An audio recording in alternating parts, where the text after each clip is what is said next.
Radio 4G FM, la radio menos convencional. Ponemos lo que nos gusta. La escóbula de la brújula. Dirige Jesús Callejo.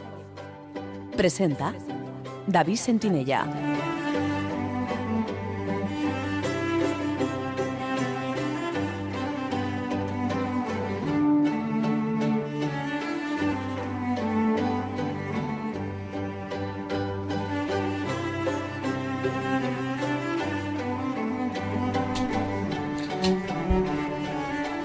Buenas noches, amigos. ¿Qué tal estáis? Desde los estudios de Radio 4G FM en Madrid, os damos la bienvenida una semana más a una nueva edición de La Escóbula de la Brújula.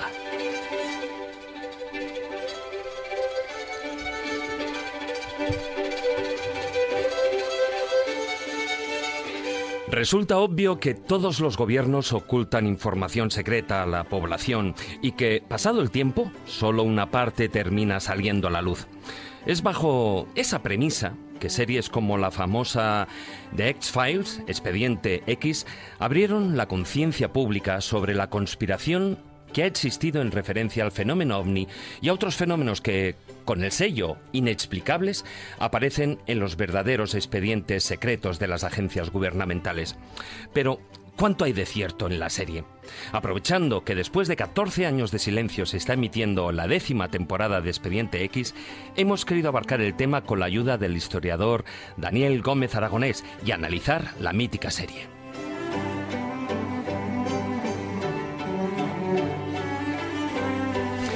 Además, en la sección Viajeros de la Mente, Manuel Berrocal nos ilustrará sobre los precedentes de los famosos personajes Mulder y Scully, los protagonistas de la saga, haciendo un repaso en el ámbito literario y en el mundo del cómic y de la televisión.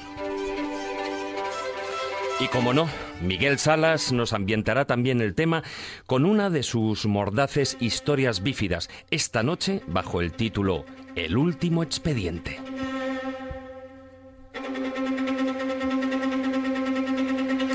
Antes de entrar en materia, os recuerdo que podéis mandarnos durante el programa vuestros comentarios o preguntas por WhatsApp al número de Radio 4G 636-689-184. Os lo repito, 636-689-184. No olvidéis poner vuestro nombre en el mensaje, pero también podéis dejar vuestros comentarios en Facebook, en nuestra página oficial La Escóbula de la Brújula, o si preferís, a través de Twitter, a nuestro perfil @escobuleros, y el hashtag del programa de esta noche es #Expediente X.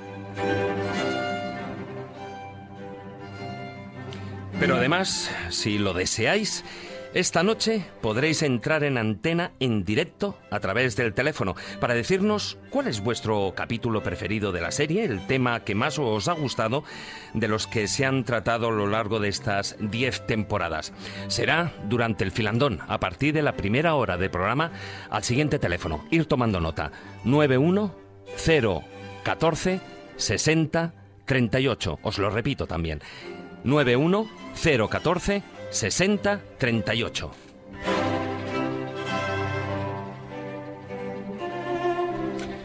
Dicho esto, y con la ayuda de Víctor San Román, que como de costumbre nos acompaña a los mandos de la parte técnica, arrancamos los motores de nuestra particular escóbula voladora para indagar en los secretos y misterios de esta mítica saga. Así que, queridos escobuleros, comenzamos. Historia, leyendas, misterio, lugares mágicos. La Escóbula de la Brújula.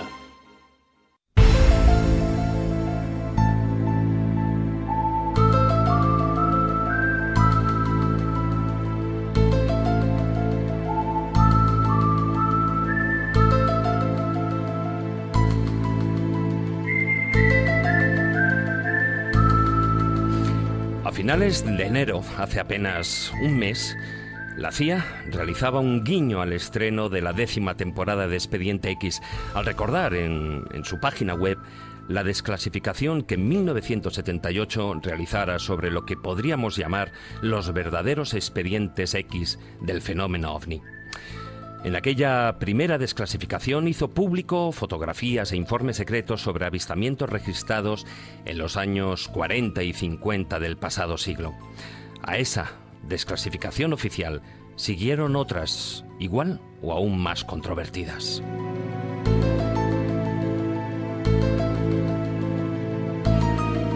También el FBI o la NSA, la Agencia Nacional de Seguridad, se han visto obligados a realizar varias desclasificaciones gracias a la Ley de Libertad de Información. El material, gran parte de él conocida su existencia de tiempo atrás de manera no oficial, trata desde famosos como Elvis Presley o gánsteres como Al Capone hasta los polémicos casos de Roswell o el Área 51, pasando por fenómenos inexplicados, avistamientos ovni, percepción extrasensorial, mutilaciones de ganado, desapariciones misteriosas o la captación ilegal de las comunicaciones electrónicas realizadas en los proyectos Carnívore o Echelon.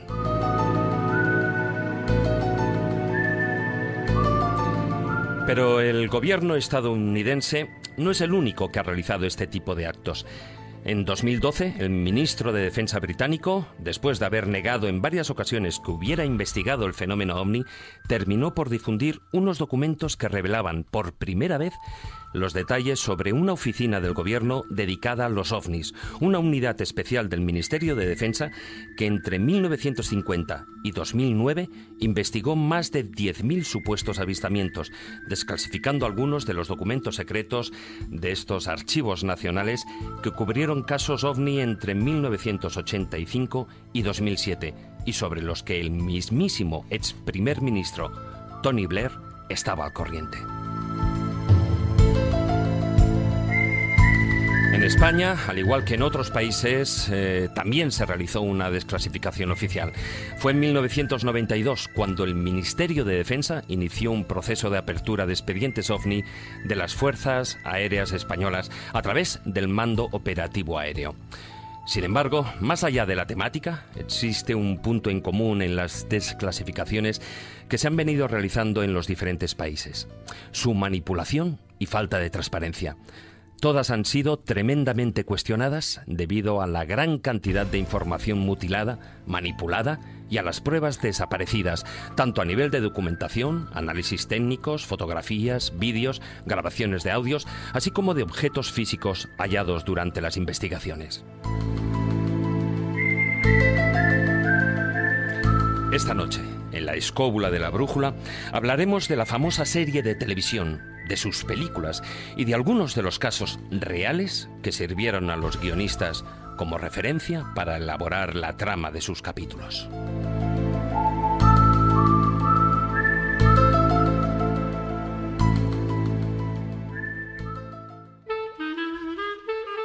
La Escóbula de la Brújula.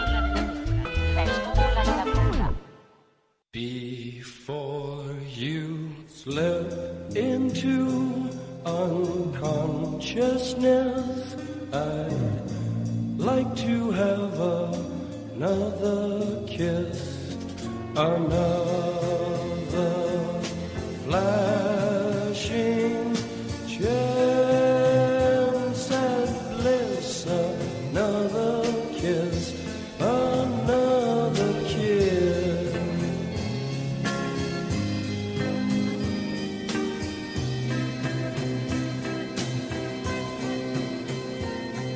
The days are bright and filled with pain. Muy buenas noches, don Jesús Callejo, alias Skinner. Podría haber sido peor. ¿Qué tal, hombre? Ni te cuento. Es como si te llamo Scali. Ahí ya ni te cuento. Ay, por Dios. Sí, el fumador no, porque no tengo yo las características del fumador.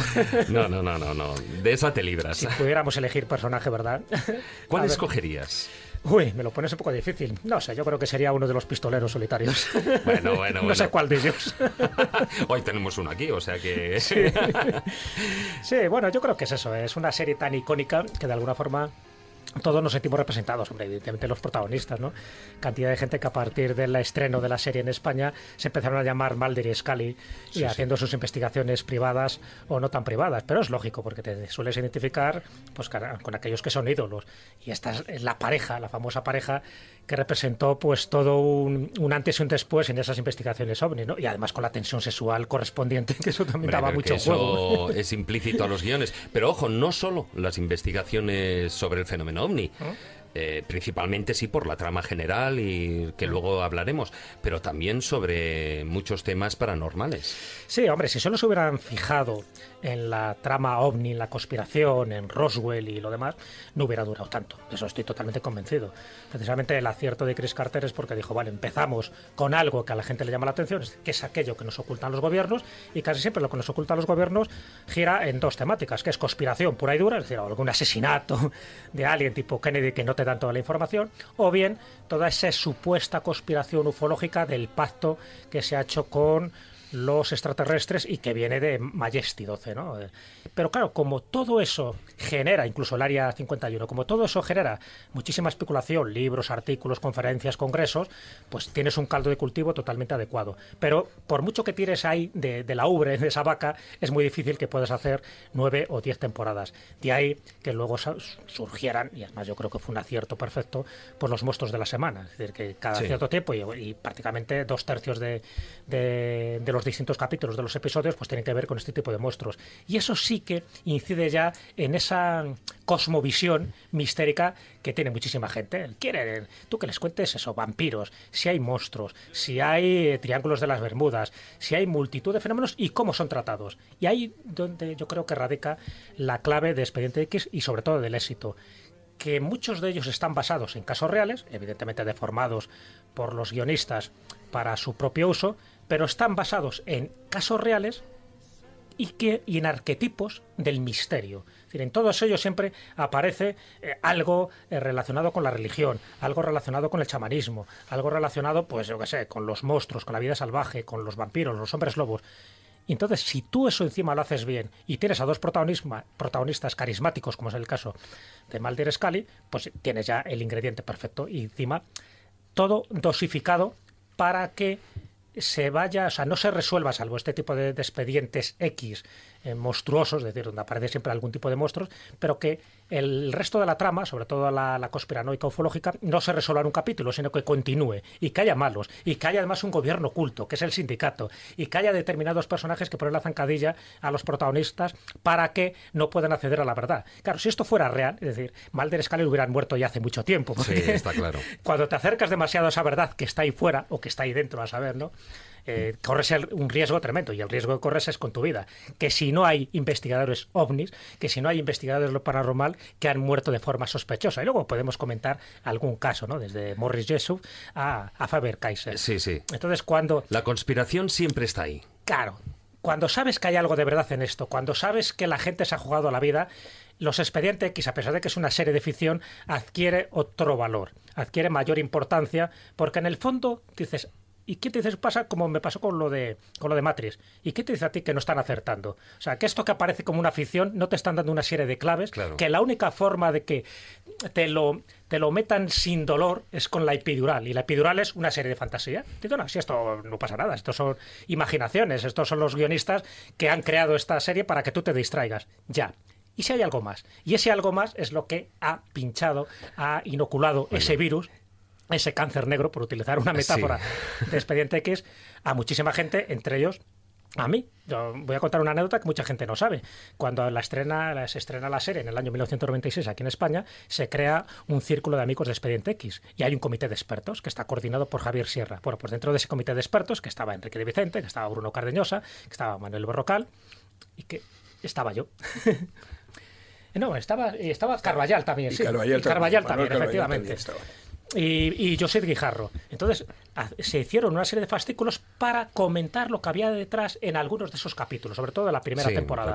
Y muchos de esos artículos son míos. Entonces, intentábamos indagar lo que había detrás, dentro de esa pantomima de fantasía, en esa tramoya teatral, detrás había muchas cosas. Y la gente quedó enganchada, ¿no?, a ese círculo de Expediente X, donde periódicamente se les iba suministrando ese material en vena para que supieran que había muchas más cosas, que la verdad estaba fuera, dentro, arriba y abajo. Se hizo un muy buen trabajo y bueno, y es el famoso ¿y si esto es real o no? Sí. Y sí. Bueno, muy buenas noches, don Manuel Berrocal, alias Garganta Profunda. Buenas noches. ¿Ves? Lo de la ¿Ves? garganta profunda lo entiendo. No se parece al de la peli, no se parece, ¿no? A No la me de la peli. parezco nada, pero vamos, lo de la garganta profunda lo entiendo totalmente. El Bueno, tono además, de voz es básico. Además, bueno, como ya mencionaba Jesús, tú también estuviste ahí enlidiado con ese club de Expedientes X. Además, hoy en día, bueno, ya en aquella época ya eras secretario de la Sociedad Española de Parapsicología, si no recuerdo mal. Y actualmente ya se puede decir, eres el presidente de la Sociedad Española de Parapsicología. Y además, bueno, dentro de esos capítulos de los que los 200, más de 200 que son la serie, hay muchos, aparte de esa trama general, de esa mitología, que hablan pues de personas con cualidades, con poderes, con dones, hablan también de fantasmas, hablan en muchos de ellos de esa percepción extrasensorial. Y la gente, cuando lo veía, se preguntaba en muchos casos, bueno, pero esto es real, esto es una serie de televisión, ¿o no?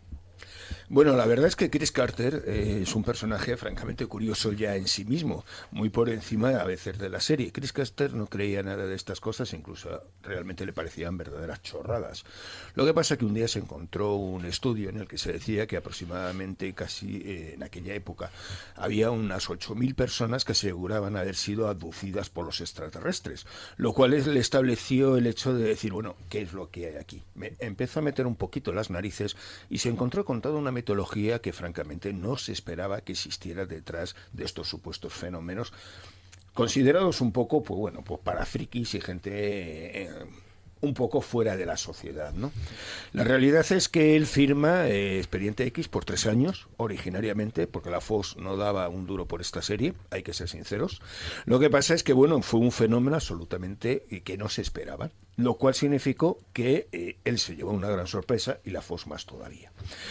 Esas 3 primeras temporadas se establecieron sobre todo en el mito de esa mitología paranormal existente, ese caso de esos fenómenos extraños establecidos en la existencia del monstruo de la semana, como eran reconocidos ese tipo de capítulos, y a partir de la 4ª temporada ya es cuando se empieza a jugar claramente con todo el proceso conspiranoico, porque ya cuando se establece esos 3 años, que ha sido un éxito absoluto, se firma por 5 más y por lo tanto ya se puede permitir el lujo de jugar con esa conspiranoia a largo plazo que evidentemente había ido metiendo poquito a poco, pero claro, no podía ser la base. Sí, pero pero en las primeras temporadas se tocaba mucho también, aparte del tema ovni, se tocaba también mucho el tema paranormal. Sobre todo porque lo que se trataba era más del caso, el caso de la semana.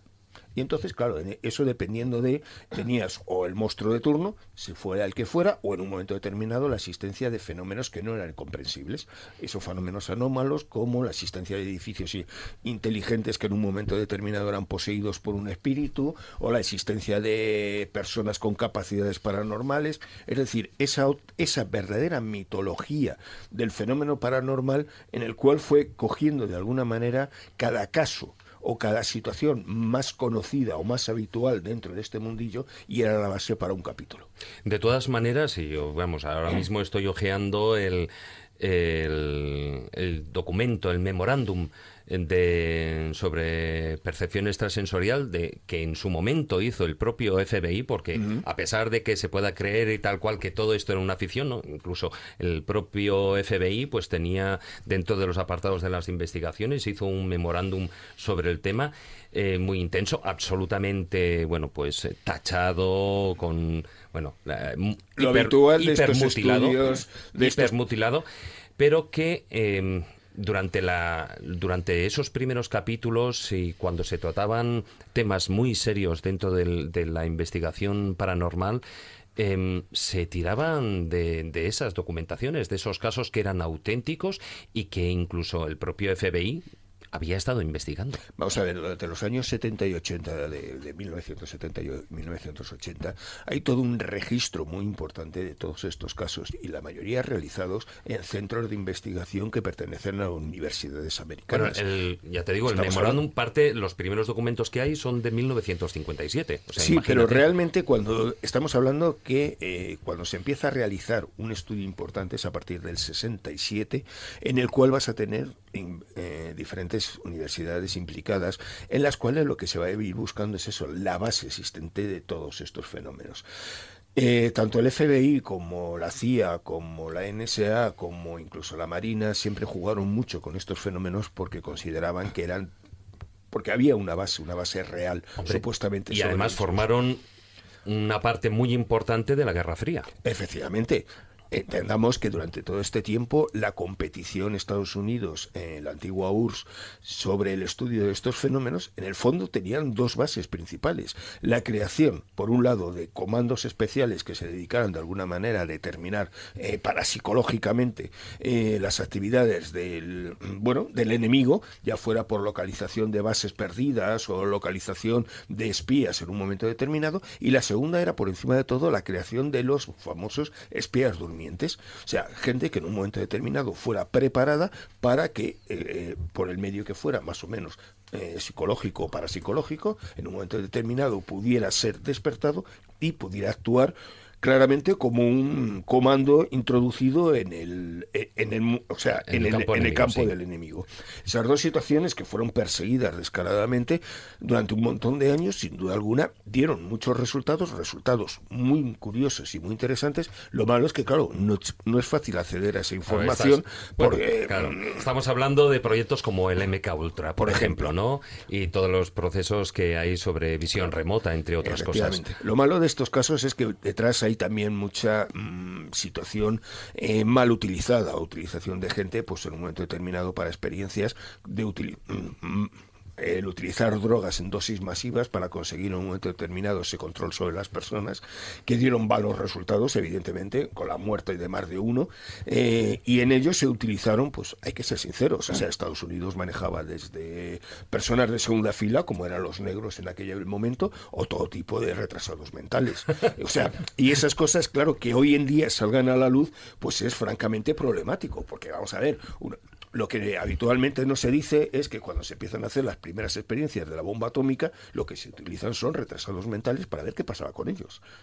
O sea, es muy duro decirlo, pero bueno, en aquella época entendamos que es que esas personas eran no personas de segunda, es que no eran ni personas. Entonces, claro, la ley no los protegía. No recuerdo también el otro proyecto que también se utilizó con embarazadas, con mujeres embarazadas, para ver hasta cuánto tiempo y qué radiación y qué cantidad y qué tipo de radiación podía aguantar y qué pasaba con los fetos, con los hijos al nacer, ¿no? Entendamos que hasta después de la Segunda Guerra Mundial realmente no hay una normativa que controle la experimentación sobre el ser humano.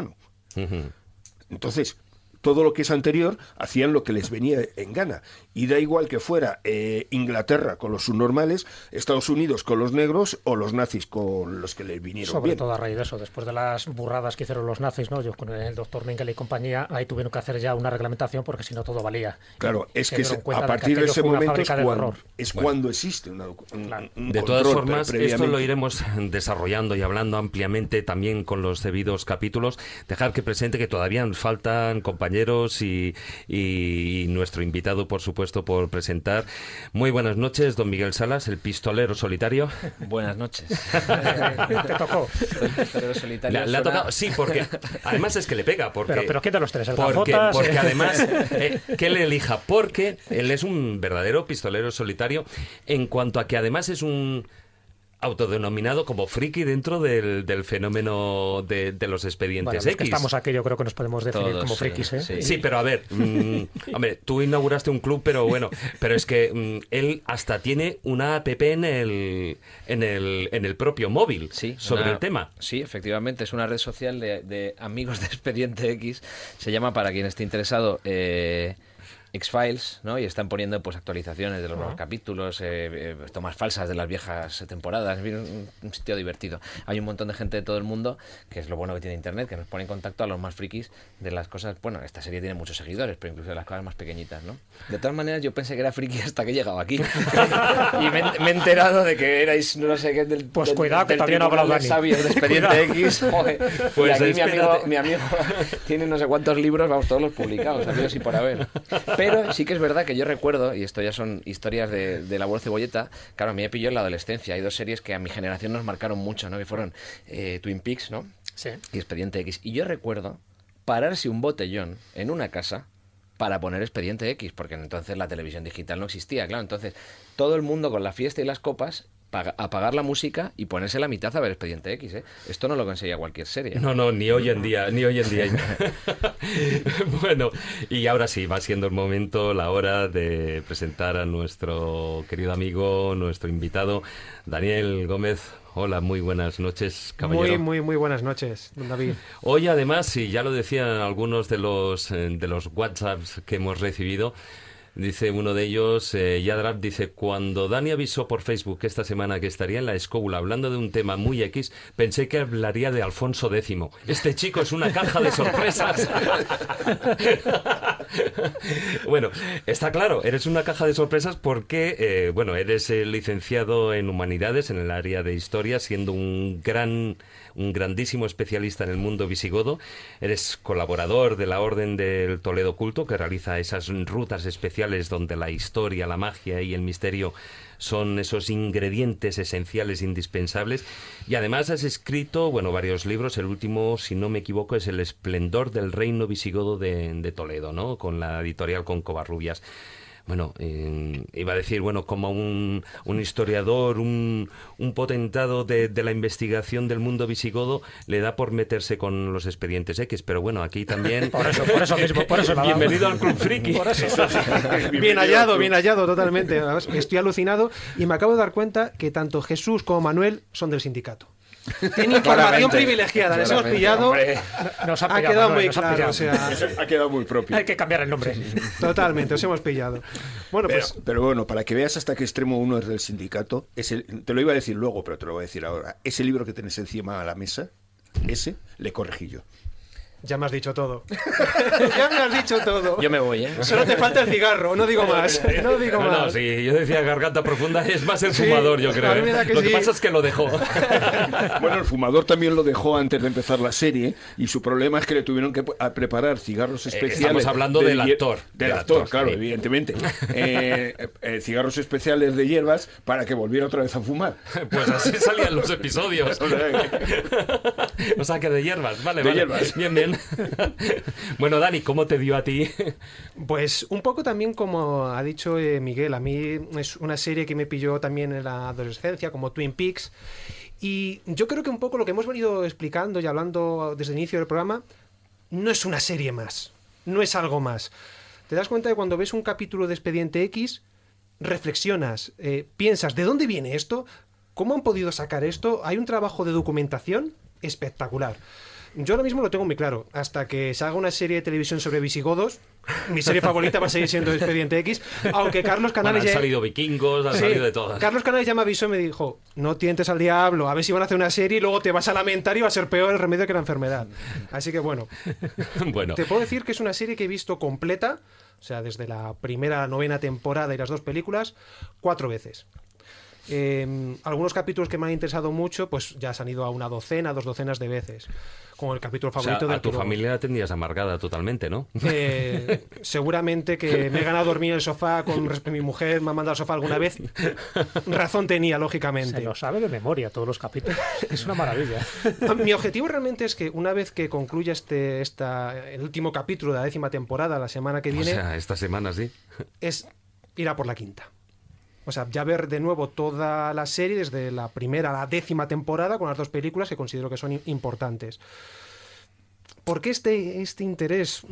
Lo he comentado antes un poco, ¿no? Interés morboso, casi, ¿eh?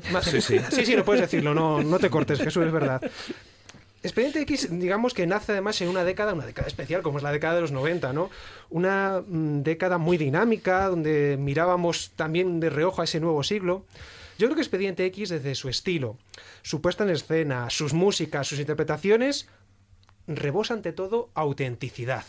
Y eso es muy importante, el tener algo auténtico, el ver un producto, porque al fin y al cabo un Expediente X no deja de ser un producto, pero es un producto auténtico.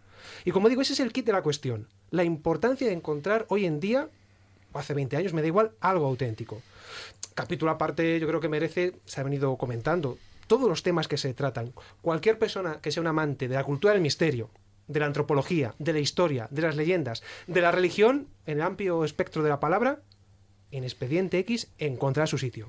Y es más, ¿quién no sabe hoy en día lo que es un Expediente X? Está claro, lo que pasa es que con la serie se marcó a partir de Expediente X posiblemente una época dorada para las series de televisión. Efectivamente.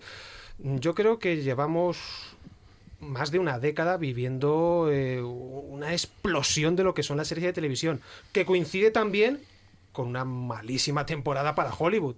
Estamos hartos de ver remakes, primera, segunda, tercera, cuarta, quinta, octava parte, como en A Todo Gas. El cine ahora mismo podemos decir que está de capa caída. Yo, de hecho, hace mucho tiempo que no voy al cine. Invierto mucho más tiempo en ver series de televisión que en ir al cine. Hay que tener en cuenta cuáles son las últimas series que tenemos ahora mismo un poco que la gente sigue. Juego de Tronos, Vikings, The Walking Dead, que también da para un programa, ahí lo dejo. The Big Bang Theory, Modern Family, True Detective, que para mí True Detective es, desde Expediente X, la serie que más me ha impactado.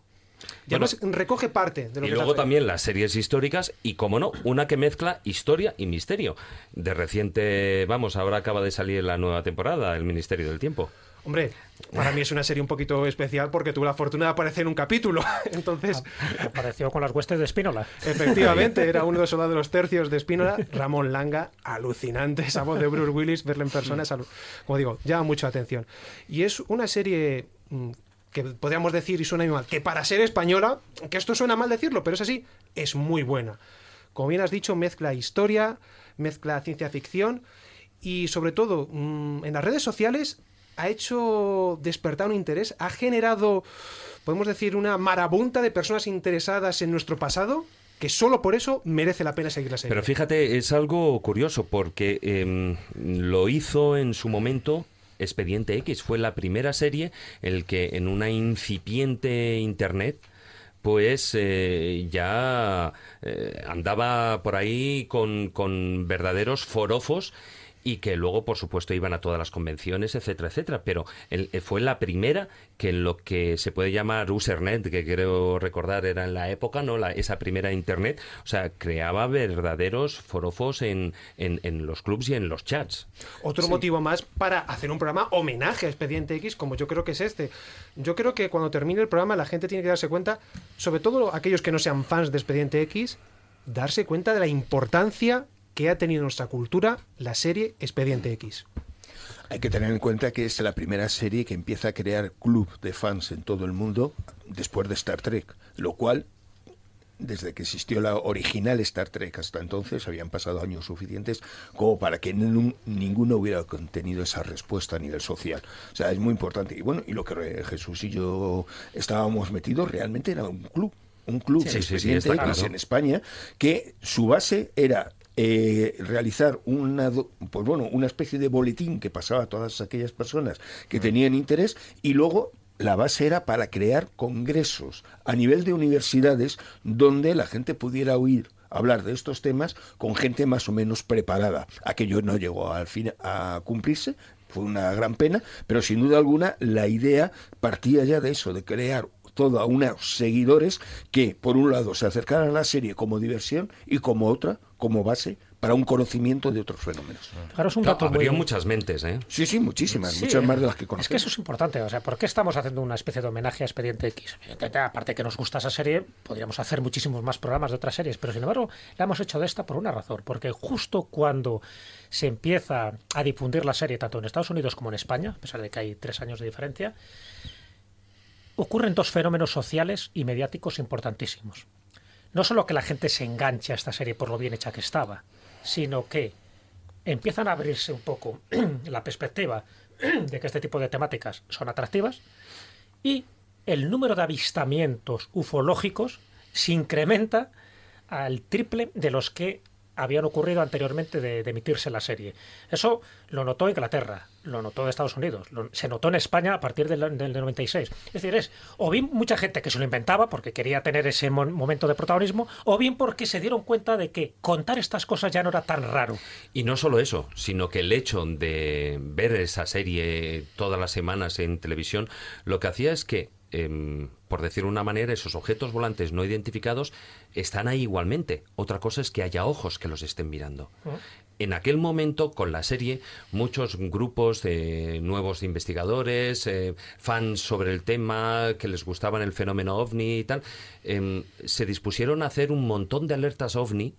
Claro. A consecuencia de esa serie. Por eso digo, que no solo es la cantidad de adictos que había a esta serie y que quedaron enganchados y que paraban botellones y todo. No, es que se animó la gente a decir, coño, esto puede ser que me esté dando la pauta para no tener miedo, para contar las cosas o para yo investigarlas por mi cuenta. Yo creo que ese es uno de los claves fundamentales que tuvo Expediente X y por eso duró tanto en el tiempo. Porque hubo no solo interesados, no frikis, no solo fans, sino investigadores. Investigadores que surgieron gracias a la camada de los primeros capítulos de Expediente X. Es que, fijaos, yo creo que Chris Carter, bien ha dicho Manuel que era un tipo peculiar, nos da algo con su serie. Hace que el misterio esté entre nosotros, que la gente se dé cuenta cómo el misterio vive con nosotros. Yo creo que después de ver algunos capítulos de Expediente X, podemos pensar, ostras, a lo mejor mi vecino... Es que a lo mejor mi vecino podría protagonizar este capítulo. Es que Chris Carter normaliza Ahí está. el fenómeno paranormal en nuestra vida. Eso es muy Yo te importante. lo digo porque durante esa época en la Sociedad Española de Parapsicología teníamos un pequeño departamento dedicado a los fenómenos anómalos y yo recuerdo que fue empezar la serie y a los 3 o 4 meses nos tirábamos 2 días por la tarde entera recibiendo casos de lo más variopintos. Bueno. O sea, la gente lo tomaba como normal y iba a buscar ayuda o iba a contárselo a alguien que consideraban que les iba a entender. Y empezaban a salir, pues bueno, a salir del armario descaradamente. Lo que pasa es que ahí se rompieron los tabúes. Los tabúes respecto a muchos de estos temas. A quien no sé si es muy friki de esta temática es nuestro compañero don Carlos Canales. Hola, muy buenas noches. Hola, buenas noches a todos. ¿Qué pasa, Bueno, Carlos? no sé si lo eres lo suficiente porque no estás aquí en el estudio. Te tenemos al otro lado del hilo telefónico viajando por las Españas. Bueno, tiene una buena disculpa, tiene buena Bueno, coartada. tengo un buen pretexto y es que mañana estaré con Jesús Callejo en el tercer congreso Mazarrón Más Allá. Así que bueno, pues ya sabéis dónde ando. Yo como además, doy mi tú estás por la conferencia mañana, pues, ¿no? Sí. Claro, pues un día que venimos ya aquí. Claro. Por cierto, saludos de un montón de oyentes aquí de la Escóbula, así que estéis contentos, pues estoy lleno de gente que os conoce. Dales besos, abrazos a todos. Efectivamente. Bueno, ¿qué queréis que A os diga? todos O sea, menos yo- a uno. A todos ¿Habéis menos a dicho- uno. Y quien se dé ¿Habéis por dicho- aludido. Habéis dicho que sois frikis. Nada que ver con lo mío, por una sencilla razón. No me lo creo. Tú más. Nada, mucho más friki que vosotros. Habéis mencionado Walking Dead, 45.000 series de televisión que están ahora mismo más o menos de moda. Yo no he visto un capítulo de ninguna. Eso sí que es el friki. De ninguna. Pero de te lo ninguna. sabes todas. Eso sí que es tener memoria. No. Absolutamente de ninguna. Pero de tú, ninguna. tú no eras del Super Fijaros- Detective 78 o algo así. Nada, no veo. Es decir, con lo cual, fijaros el mérito que tengo en el caso mío con Expediente X porque yo no veo la tele. O sea, habéis citado 10 o 12 series actualmente famosas y no he visto ni un solo capítulo de ninguna. Con lo cual, el caso de que yo haya visto por lo menos las 2 primeras temporadas de Expediente X, que son las que vi, ya creo que es una cosa notable y rara, ¿eh? Pero Así te que marcó, fijaros ¿no? si eso Te es raro. marcó. No, pero fíjate, en mi caso es tan raro que incluso he visto el primer capítulo de la actual temporada. Sí. Lo cual es algo ya realmente no inaudito, asombroso. Pero te hemos Que yo- contagiado. Te Entonces, hemos bueno, contagiado. realmente es verdad, a mí me gustó muchísimo las 2 primeras temporadas, sobre todo, que son las que vi. Me llamó mucho la atención porque, como acabáis de decir, como os estoy viendo desde el principio, es decir, realmente tocaba todo lo que es el mundo del misterio de manera global, lo cual es algo realmente inaudito. Y además lo tocaba, como creo que ha comentado Daniel, increíblemente bien documentado. Es decir, es que además se habían inspirado en las fuentes que probablemente todos nosotros habíamos leído desde que éramos niños. Es decir, fíjate que nuestras diferencias de edades son bastante amplias dentro de lo que podía ser, a lo mejor 10, 15 años desde que empezamos a contactar. A lo mejor Jesús y yo empezamos con, no sé, por ejemplo, con gente como Berguero o Daniken, y vosotros a lo mejor con autores más modernos. Pero lo que es cierto es que quien se inspiró, quien hizo los guiones de la serie, conocía, y como también habéis comentado, tenía un servicio de documentación lo suficientemente bueno como para tocar la totalidad de lo que era el mundo del misterio. Uno de los guiones lo hizo Stephen King, así que imagínate. Claro, no, me creo cualquier cosa, es decir, efectivamente, porque realmente son brillantísimos. Y luego, si hay un tema que os dejo para que luego en el filandrón lo toquéis, que me lo estéis escuchando, que a mí me llama mucho más la atención. Dentro de todos los elementos que tocaba Expediente X, que efectivamente iba desde monstruos hasta mutantes, y es decir, prácticamente la totalidad, hay uno en el cual yo creo que Expediente X no solamente dio con como decía la manera, dio el clavo, sino que se ha convertido, aunque la gente no lo quiera reconocer, en un elemento fundamental dentro de la moderna sociedad occidental, y es el tema de la conspiración. Claro.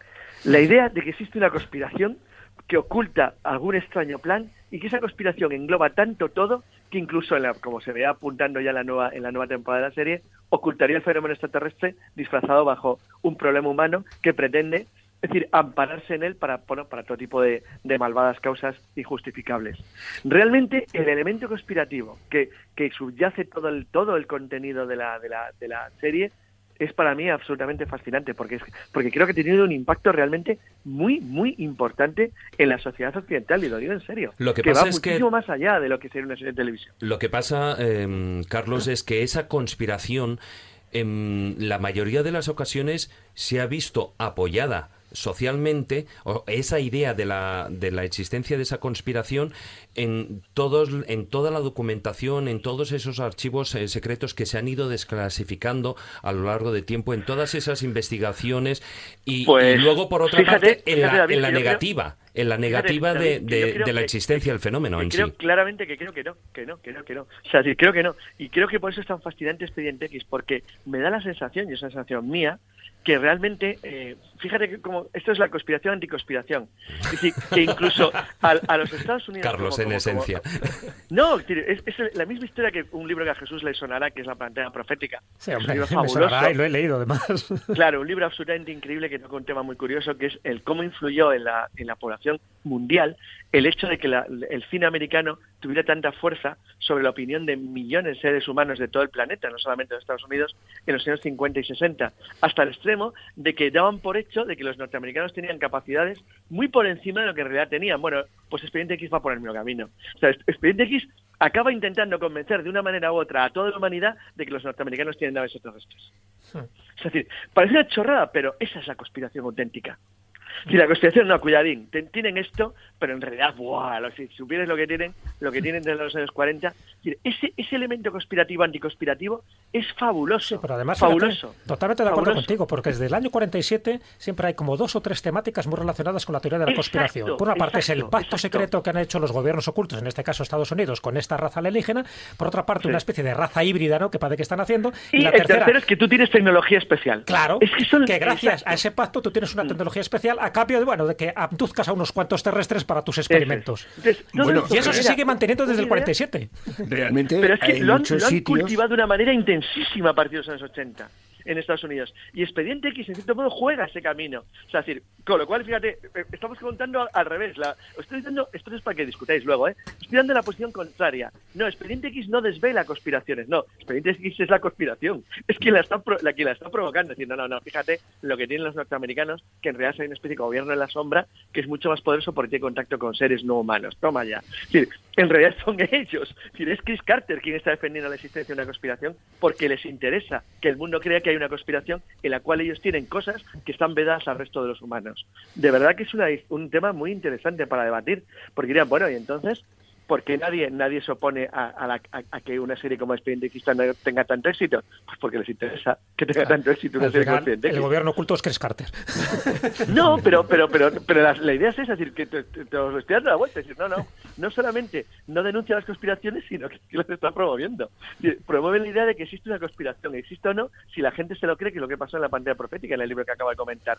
Es decir, no es que los norteamericanos pudieran crear un escudo antimisiles a la Unión Soviética en los 80, es que convencieron al mundo de que podían hacerlo, que no era posible, pero lo convencieron. Entonces, una vez que tú consigues algo así, obligas, en este caso a la Unión Soviética, a hacer un esfuerzo económico gigantesco para hacer frente a una tecnología a la que realmente no podía alcanzar porque pura y simplemente era inexistente. Entonces, bueno, pues ahora mismo es algo parecido, es decir, ¿para qué voy a hablar yo del F-22 o el F-35 si aunque nadie lo sepa tengo guardado en algún lugar de Arizona un platillo volante? Esa chorrada que parece una bobada está tan metida ya en la mente de la gente del mundo que si tú hicieras una encuesta a nivel mundial haciendo la pregunta, ¿usted cree que Estados Unidos tiene tecnología en materia extraterrestre? Os sorprenderíais del resultado.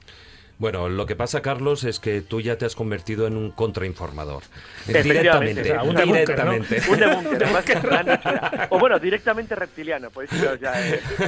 Bueno, de eso en tus conferencias ya hablas. Yo quiero hasta pones fotos tuyas, pero bueno, eso ya es otro tema. Oye, Carlos, vamos a continuar aquí con el tema. Venga, porque ya son las 11 menos cuarto de la noche. Un abrazo muy fuerte, Carlos. Venga, hasta mañana, Carlos. Un abrazo.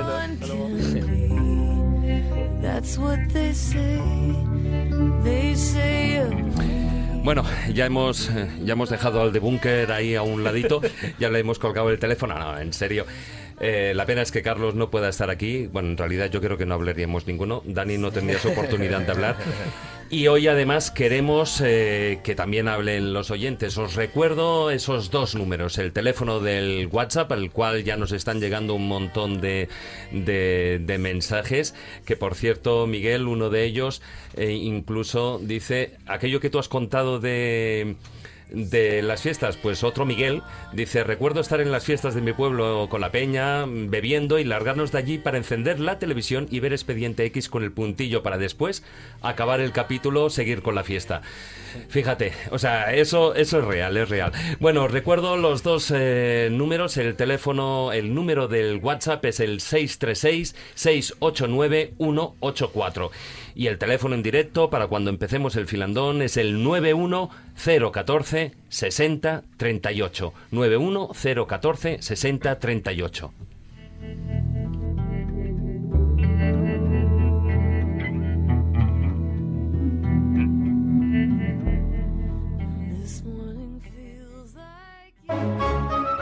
La escóbula de la brújula.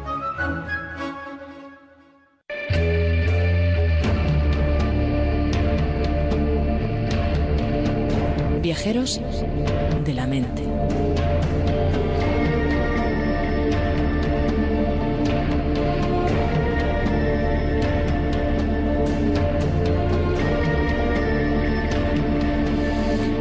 Bueno, como decíamos en el sumario, hay precedentes, y podríamos llamarle de esa manera, precedentes de los famosos Mulder y Scully, de esos protagonistas de la saga, de esos investigadores, tanto en la literatura como en el mundo del cómic y por supuesto en la televisión, ¿no, Manuel? Sí. La verdad es que la figura del investigador de lo paranormal no es un fenómeno actual. Realmente la primera referencia que tenemos es nada menos que en 1747. El personaje Zadie Soub en Desiree, que es escrita... Repétalo, que sí, me he liado un poco, perdonadme, pero... Empezamos de nuevo. Zadie Soub la Destinée, perdón. Destiné. Haber empezado por ahí, hombre, de los Destiné de toda la vida. Hombre, Zadig la Destiné. Sí, es que, hombre. Alguna vez en mi letra, la mala experiencia de la medicina a veces te hace a cada una, pero bueno. Voltaire ya empieza creando estas historias de personas que de alguna manera se tienen que enfrentar a fenómenos paranormales. Voltaire, estamos hablando de mediados del 1747. Claro, siglo XVIII, siglo de la razón, y además uno de los enciclopedistas. Tiene más mérito. De la historia.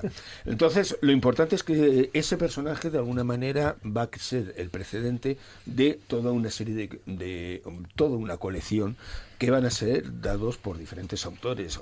Taft Hoffman en 1819 con Mademoiselle de Seudery. Hoy mi francés está muy malo. Bueno, era alemán, habría que tener en cuenta, bueno, sí, más o menos. Habría que tener en cuenta también a Edgar Allan Poe, sí, con aquel famoso Monsieur Dupont en los asesinatos de la Rue de Morges. Tendríamos a Wilkie Collins ya en el 1887 con La Dama de Blanco y La Piedra Lunar. Arthur Conan Doyle, sin duda alguna, con su Sherlock Holmes, porque no podemos evitar que La aventura del pie del diablo y El propio perro de los Baskerville no dejan de ser dos historias completamente de tipo fantástico. Es decir, que estamos hablando de que, de alguna manera, el fantástico ha estado incluido dentro de la novela desde que ésta se constituye como tal.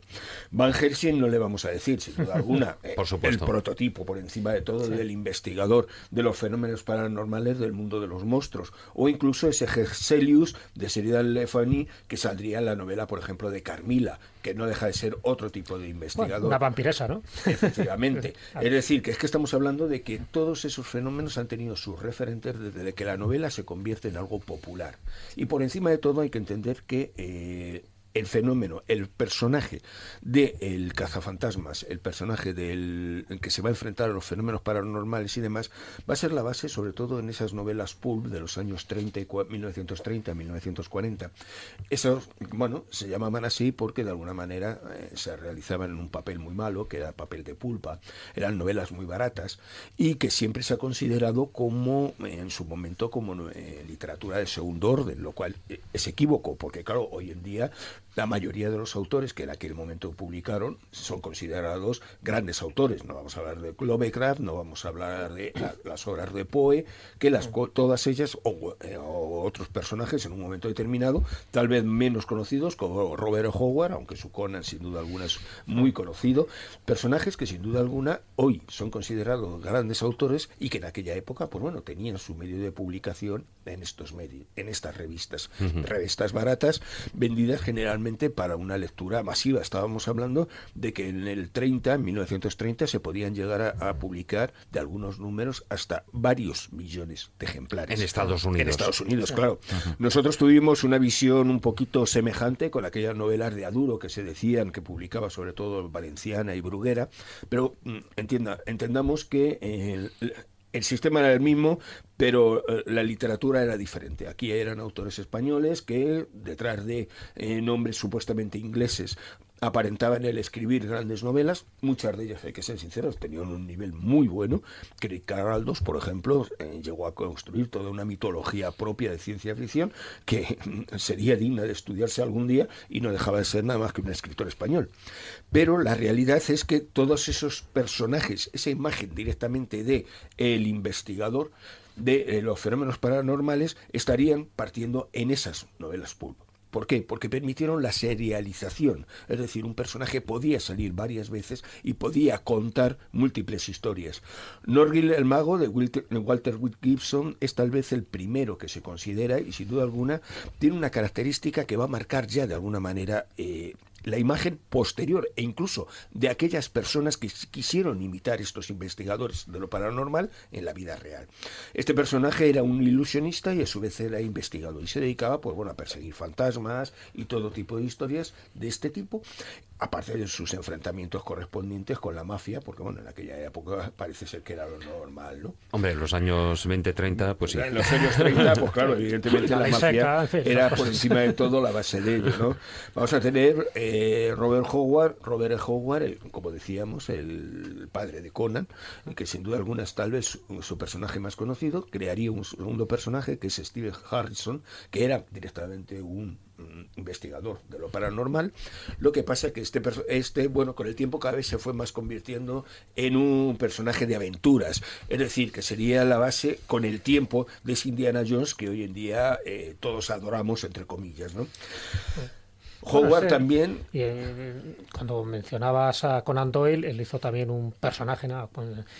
que de alguna forma sí sirve un poco también como antecedente de esos investigadores que van detrás de un misterio, ¿no? Y que luego yo creo que Indiana Jones sería un poco ya el prototipo más moderno, ¿no? Si no recuerdo mal, creo que era el profesor Quaterman, ¿no?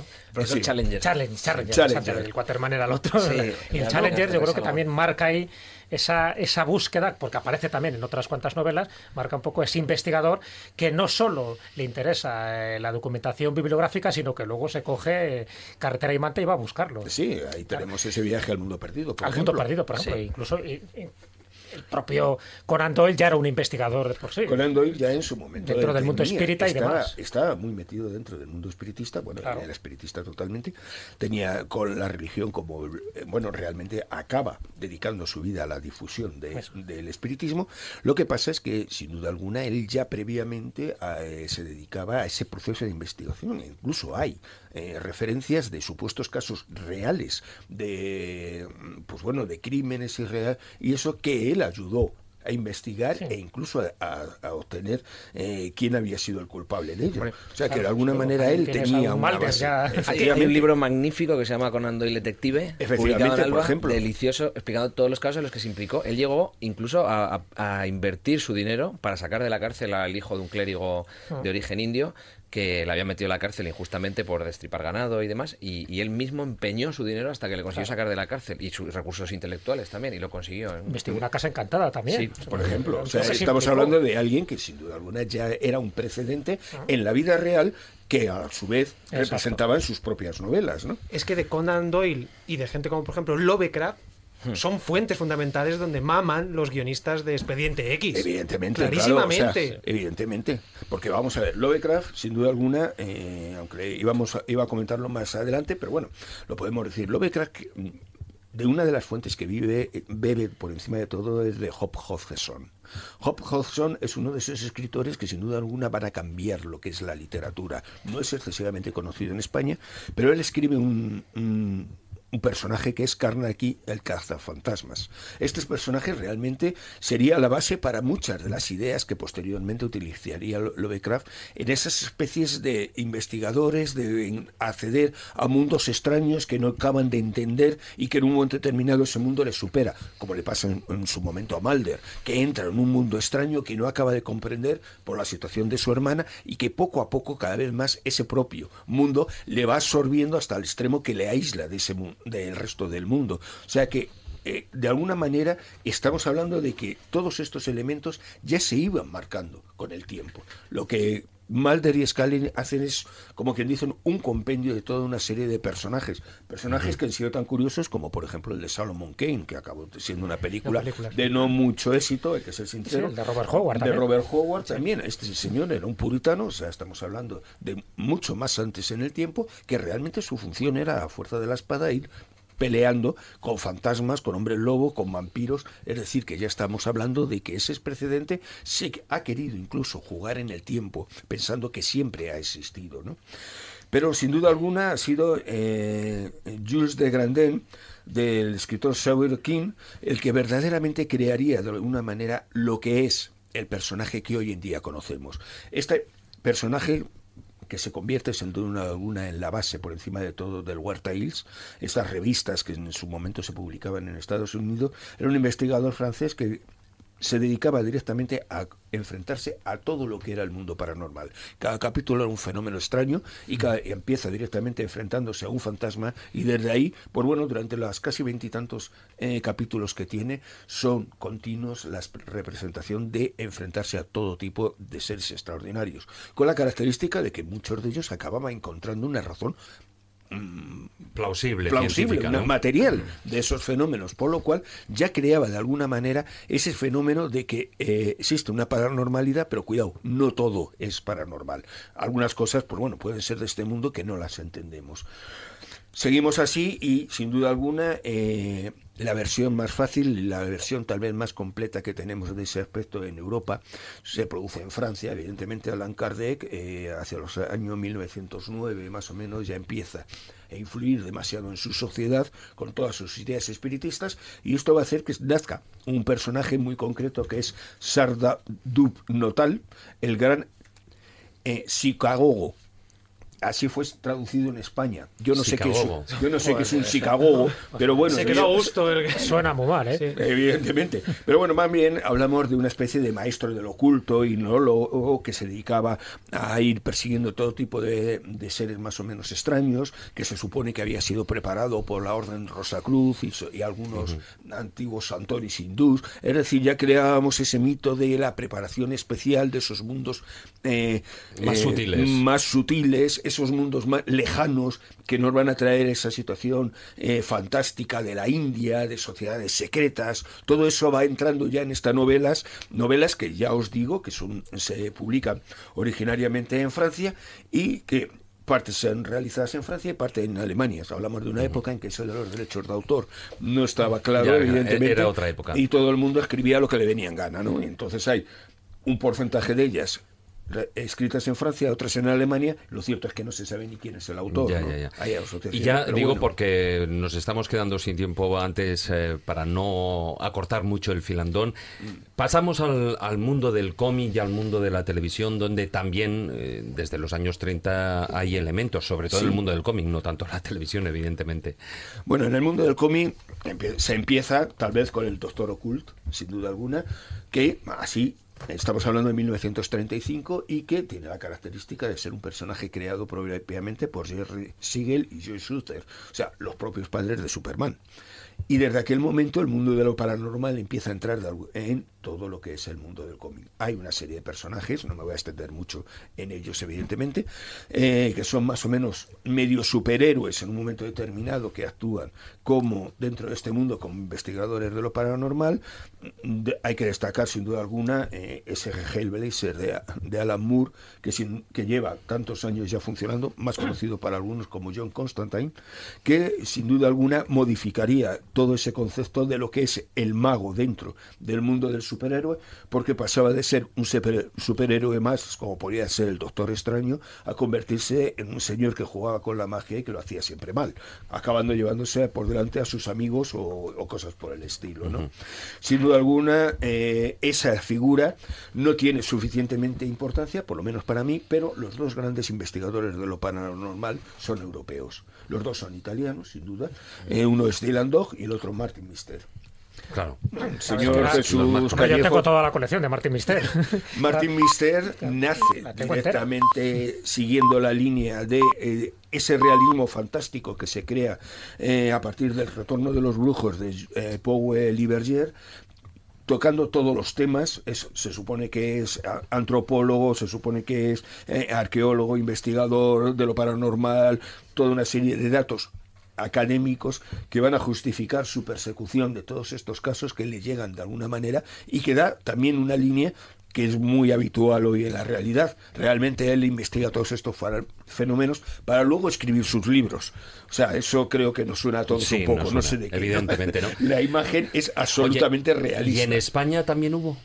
En España hemos tenido uno, lo que pasa es que, como suele ser habitual, en España no conocimos realmente este personaje hasta pasado el tiempo, porque originariamente se hizo para Inglaterra. Me refiero a Zarpa de Acero de Jesús Blasco.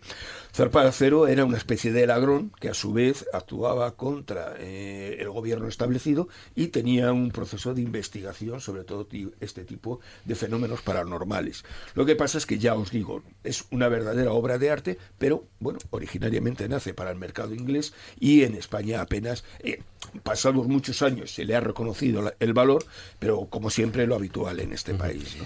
Y ya entrando en el mundo de la televisión, hombre, yo creo que, aunque fue casi coetáneo, pero sí que fue tal vez una década antes, ahí tendríamos a Twin Peaks. Twin Peaks fue básico a la hora de terminar, y sobre todo de determinar lo que sería la propia serie de Expediente X, sino, y anteriormente, pues bueno, realmente el propio Carter reconoce que se basaba en otra serie de series, como en un momento determinado fueron sobre todo Cazadores de Sombras, que era una serie de un detective vampiro que por las noches se dedicaba a ir persiguiendo pues todo tipo de seres sobrenaturales.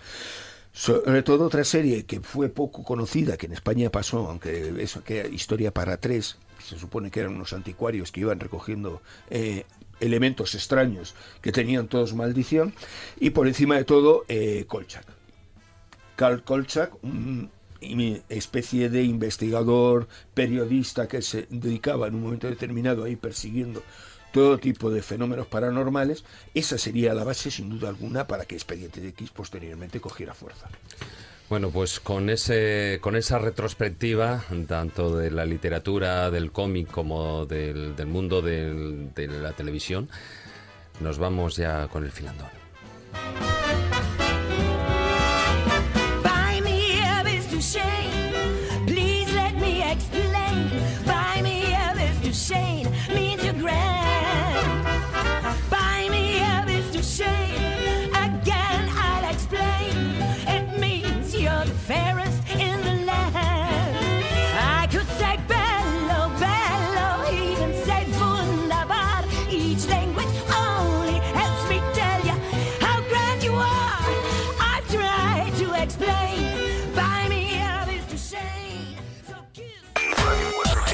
Radio 4G.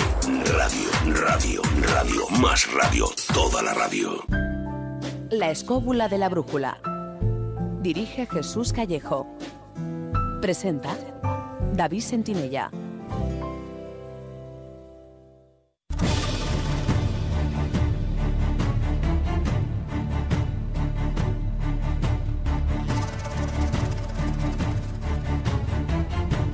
Comienza El Filandón.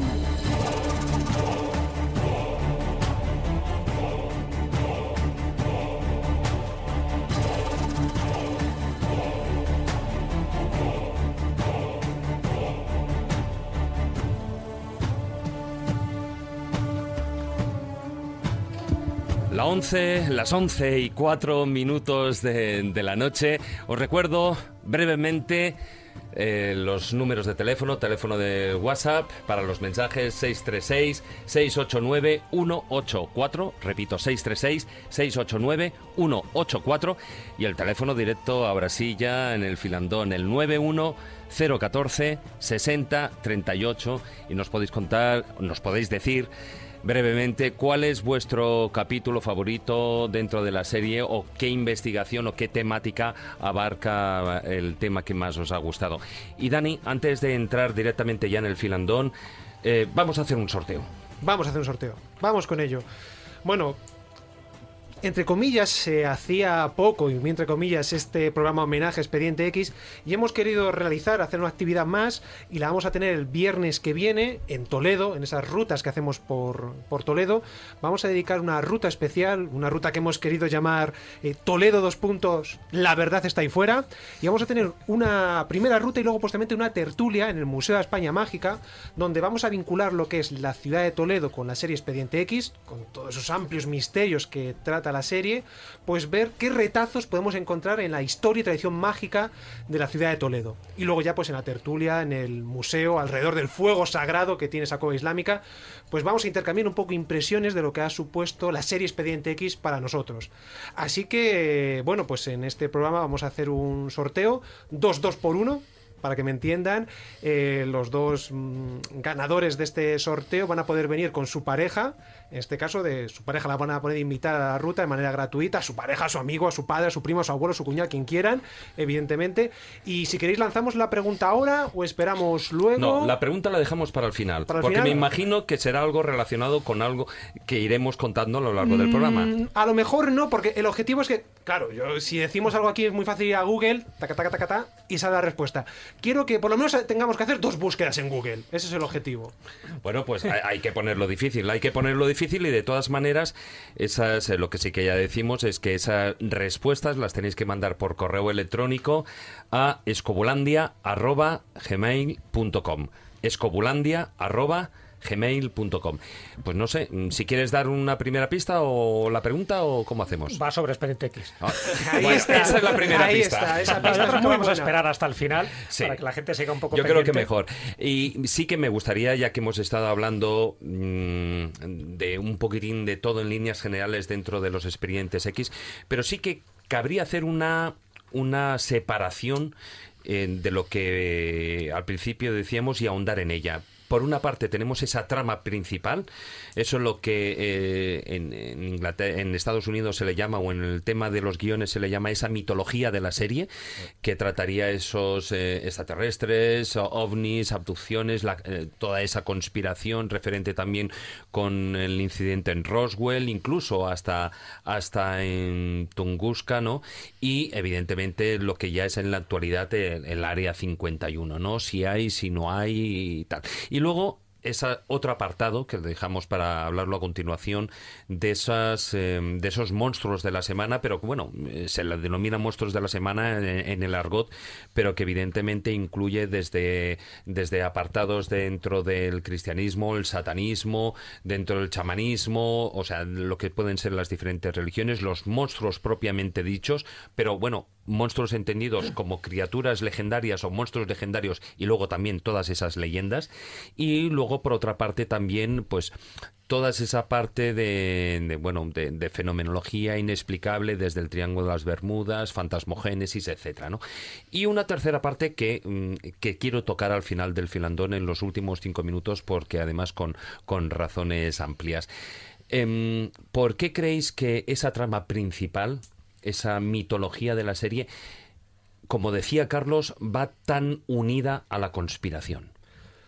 Bajo mi punto de vista, creo que es por los componentes que tiene. Estamos hablando de extraterrestres, ovnis, abducciones, Roswell, Tunguska, Área 51, Sindicato, Hombres de Negro, Garganta Profunda. Es un cocido perfecto en el que nos da este campo de la conspiración. Por eso creo que ha tenido tanto éxito el tema de la conspiración en Expediente X, porque va más allá de lo que es una simple conspiración política, ¿no? Tiene unas ramificaciones que, claro, eso ha provocado que la serie tenga 10 temporadas, porque si no se la podrían haber cargado en 1 o 2 temporadas. Bueno, de momento 9. La 10ª yo creo que ya entraremos al final de todo después del filandón para criticarla, pero... No admitimos críticas, David Sentinella. Pero bueno, vamos a ver, hombre, es que yo lo siento, pero una serie y que lo dejen en 6 capítulos, para mí es como una... Pero no es sé. casual, ¿eh? Yo creo que, antes lo comentábamos fuera de micrófono, no es casual. Yo creo que ha sido un experimento, a lo mejor. Exactamente. Creo que ha sido un experimento y ya se está hablando de una 11ª temporada. Sí, hombre, claro, es que con 6, pero bueno, vamos etcétera. a ver el éxito y cómo responde, cómo respira los fans sobre el tema. Pero antes de hablar, ya te digo, centrémonos ahora en lo que es la trama principal, en esa conspiración y en ese hilo conductor que a lo largo de todos los capítulos Chris Carter y los guionistas que él ha ido teniendo, bueno, maestros en el arte del guión, y que luego muchos de ellos han sido pues los guionistas de series desde Lost, etcétera, etcétera, o sea, perdidos en un montón de series que han tenido Breaking Bad, por ejemplo. Breaking Bad, que han tenido muchísimo y siguen teniendo muchísimo éxito, ¿no? Entonces, ese hilo conductor que ha funcionado, pero porque detrás había, como antes comentamos, esa teoría de la conspiración y muchos datos reales, sobre todo referentes a avistamientos ovni. Ya no digo a abducciones y otras cosas, pero sí en cuanto a avistamientos ovni. Bueno, si no, tenemos una cuestión que tenemos que entender, que Estados Unidos cambia su manera de pensar en relación hacia el gobierno, sobre todo desde la época Kennedy y principalmente con esa revolución social que constituye el mundo hippie. Ellos empiezan a establecer claramente que el gobierno de los Estados Unidos no está para ayudar a la gente, sino que está para manipularlos y conseguir unos beneficios particulares para ellos mismos y no para el resto de la población. Y esa especie de idea que se mete sobre todo en los años 60 va a ser lo que va a ser la base de toda esta figura conspiranoica que cada vez más se ha ido potenciando desde que se han ido conociendo toda una serie de fenómenos sociales que han ido pasando y que realmente el gobierno había ocultado, sobre todo experimentos con la gente en un momento determinado y cosas por el estilo. Si hay una conspiración por encima de todo, si hay una idea de que nadie quiere aceptar, es el asesinato del propio Kennedy. Nadie llega a entender qué es lo que pasó allí, porque el propio gobierno nunca ha querido declarar claramente qué es lo que existió. Aun cuando se sabe que había más de un asesino. Aunque había todo tipo de historias concretas. Por eso lo decimos, que es que estamos hablando de que a partir de los años 60 tenemos el inconveniente de que se crea todo un espíritu entre la población de que ese gobierno les está ocultando cosas. No vamos a hablar de cuando llega Nixon y se monta la que se monta. Eso ya, claro, es la paranoia absoluta a partir de ese momento. Es decir, que desde ese momento todo va a ser una conspiración. El gobierno hace, el ciudadano no tiene derecho a nada y todo lo que va haciendo es en contra de ellos por encima de todo. A mí hay una frase que en la primera temporada dice Garganta Profunda a Mulder. Primero Mulder le pregunta, ¿están aquí? Y Garganta Profunda dice, señor Mulder, hace mucho tiempo que están aquí. Creo que es una frase definitoria de la mitología que representa Expediente X. Claro, es que estamos partiendo ya de que entendamos que lo que comentábamos desde cuando Roswell, desde el supuesto aterrizaje, estrellamiento, lo que queramos llamar de Roswell, X. en un momento determinado, vamos a tener como un punto de inflexión directamente para la conspiración en Estados Unidos. Lo que comentaba Carlos y demás de lo que significaba, bueno, entendamos que es que hoy en día hay grupos, pero grupos muy importantes que están convencidos de que en realidad el microchip no es un avance del hombre, sino que se sacó de la nave de Roswell.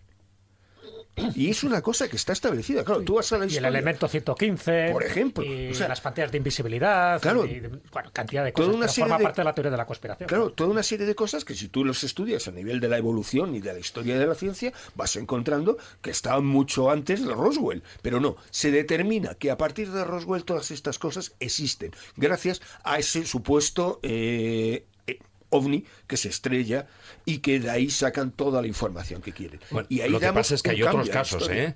Hay otros casos. En Nuevo México hay otro caso que es tanto muchísimo más importante que sí, bueno, y el no de tienes Aztec, otro en Inglaterra, que es mucho más que importante casi que el de Roswell y al que no se le ha dado tanto pábulo. Habrá que estar muy atentos a las elecciones americanas porque Hillary Clinton ha prometido que va a desclasificar documentos ovnis. Sí, bueno, pero eso lo prometió Obama, lo prometió Clinton, lo prometió.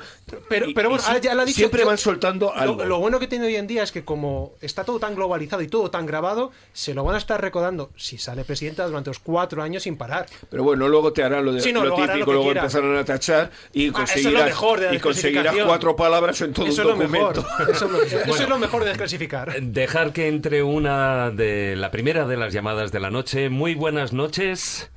Hola, buenas noches. Hola, Patricia. Llamas desde Málaga, ¿no? Sí. Hola, encantada de hablar con vosotros. Qué ilusión me hace, de verdad. La primera llamada en toda la historia de la escóbula de la brújula. Ya lo puedes decir. Patricia, has sido tú. Es una llamada histórica esta. Así que a ver qué preguntas. Vale. Qué presión, ¿eh? A ver, bueno, primero daros las gracias por todo lo que hacéis por nosotros y todo lo que nos ilustráis, de verdad, y estoy muy contenta. A ver, escucha, yo quería preguntaros si a lo largo de toda la serie que se han emitido, los episodios de Expediente X, ¿hay alguno que haya sido realidad? ¿Lo sabéis? Bueno, ha habido varios. Yo te puedo contar uno. Además forma parte de mis capítulos favoritos. Luego entraremos un poco en esa especie de recorrido en los que más nos han marcado, ¿no?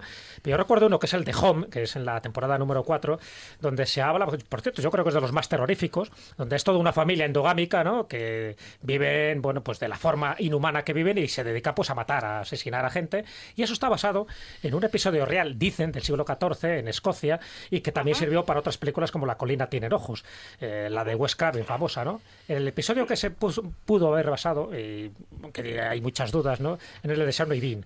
Shawnee Bean era un descerebrado de mucho cuidado, ¿no? En esa Escocia del siglo XIV, que se apareaban entre ellos, es decir, él se liaba con las hijas, con las nietas, entre ellos se liaban en un producto endogámico totalmente de bestialismo y practicaban el canibalismo para alimentarse, ¿no? Y eso generó pues que no solo hubiera 46 hijos, hijas, nietos y nietas, sino que mataran a casi 1.000 personas durante 25 años que estuvieron haciendo de las suyas. Bueno, pues eso es lo que generó distintos episodios novelescos en aquella época, y luego también, desde mi punto de vista, es en lo que se basó tanto Wes Craven como Chris Carter para hacer ese episodio, y me imagino que en tu caso estarás de acuerdo, ¿no? Me imagino, Dani, que sí, totalmente. Que es de los que más verosimilitud tienen en cuanto a documentación histórica. Es que lo que más me gusta de este capítulo, el capítulo de Home, es que no es un capítulo paranormal. No trata ningún tema paranormal. No hay fantasmas, no hay ovnis. Trata algo horroroso. Digamos, sí, es un poco variopinto, pero que tiene todos los visos de poder ser real. La verdad es que es una pequeña obra maestra ese capítulo. Fue de los que mejores críticas tuvo. Es una mini película de terror, como bien has dicho. Wes Craven se basó para su película Las colinas tienen ojos. También Kilómetro 666, que es un copy y pega de este capítulo. Si no lo has visto, o si lo has visto solo una vez, te recomiendo que lo revisiones, porque te vas a dar cuenta de la importancia que tiene en muchas películas de terror que han venido pues en la última década. Oye, muchas gracias, Patricia, por haber llamado. Oye, muchas gracias a vosotros, de verdad que me hace mucha ilusión hablar con todos vosotros, y de verdad gracias por ilustrarnos todas las noches, de verdad maravillosos, de verdad. Muchísimas gracias. Un abrazo. Y muchísimas gracias, pues un beso muy fuerte.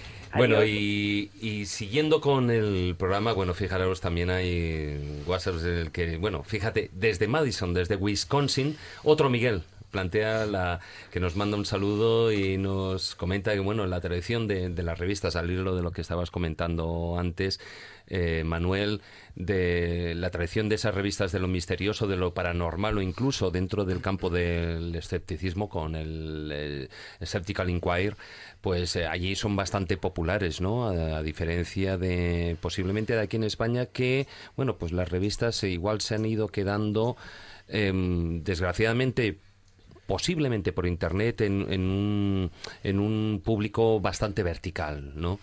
No, yo creo que no. Realmente las revistas, este tipo de revistas que empiezan sobre todo en los años, a finales de los 50, ya empiezan a establecerse algunas con historias supuestamente reales, han tenido siempre una gran respuesta. En Estados Unidos hay una gran cantidad de ellas que han sido sobre todo en plan de desarrollo de tipo entre científico y no científico, en un momento determinado. Pero bueno, entendamos que es que esta historia, esta manera de contar tus propias aventuras dentro de los campos del fenómeno paranormal, a su manera ya lo empieza el señor Houdini. Houdini, nunca nos podemos olvidar de él, ha sido un verdadero fenómeno social en su momento, tanto en lo positivo como en lo negativo, porque claro, estamos hablando de un personaje que, entre otras cosas, pues bueno, se supone que se dedicaba a ir cazando medium y todo tipo de personas que decía él que eran fraudulentos y que luego lo escribía en artículos en diferentes revistas. Lo que pasa es que hay sus pequeños problemas, ¿no? Porque claro, algunos de ellos ya se han descubierto. Por ejemplo, uno de los más famosos que él escribió, que es Bajo la pirámide, una historia en la cual él se supone que duerme en el interior de la Gran Pirámide y que tiene una relación con toda una serie de personajes de allí, de Egipto y demás. Bueno, pues está claramente ya demostrado que en realidad él no la escribió Lovecraft directamente, se la encargó, el otro se inventó una película y durante años el señor Houdini nos ha vendido que él había estado en la pirámide, cosa que nunca fue cierto. Y la historia llega al extremo que encima no le pagó al pobre Lovecraft. O sea, bueno, eso suele pasar. Es un riesgo que corren los negros de alguna literarios. Manera, esa imagen de vamos a contar esas especies de historias o de aventuras que yo vivo cuando voy persiguiendo los fenómenos paranormales, no es de hoy. Y ha sido toda una base de una literatura, sobre todo de tipo periodístico, que durante años está funcionando y que, bueno, en Estados Unidos tiene una gran respuesta y no vamos a decir que en España no la tenga. Otro de los apartados que se abarcan en la serie en Expediente X es todo el tratamiento que hacen a todas las cuestiones religiosas, es decir, desde cuando me refiero a religiosas ya no es como el último episodio de esta 10ª temporada relacionándolo con el islamismo, bueno, el yihadismo, mejor dicho, ¿no? Sino pues la presencia del diablo, todo el tema del fanatismo relacionado con el mundo satánico, etcétera, etcétera. Incluso, bueno, pues hasta, fijaros, hasta con figuras que son propias del mundo judío, como es el golem, ¿no? Bueno, ¿creéis que la serie ha sido políticamente siempre correcta respecto al tratamiento de todas estas religiones? Incluso cuando hablan de sectas, creo recordar en la primera temporada, pues de sectas estas, no recuerdo ahora cómo se llaman, los que viven en mitad del campo y no tienen... los Amis. Sí, pero no eran los Amis, eran otros. Bueno, es un grupo que ellos inventan semejante a los Amis. Sí, es...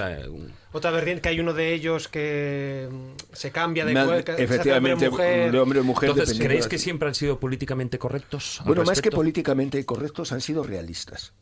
Hay que entender que, bueno, en Estados Unidos tenemos una imagen un poquito particular de ella. Si todos nos creemos que es California, Nueva York, no sé, el centro de Estados Unidos, para algunas personas dicen claramente que están casi en la altura de la Edad Media, ¿no? Y entonces este mundo, entre circunstancias, es el que ellos han reflejado.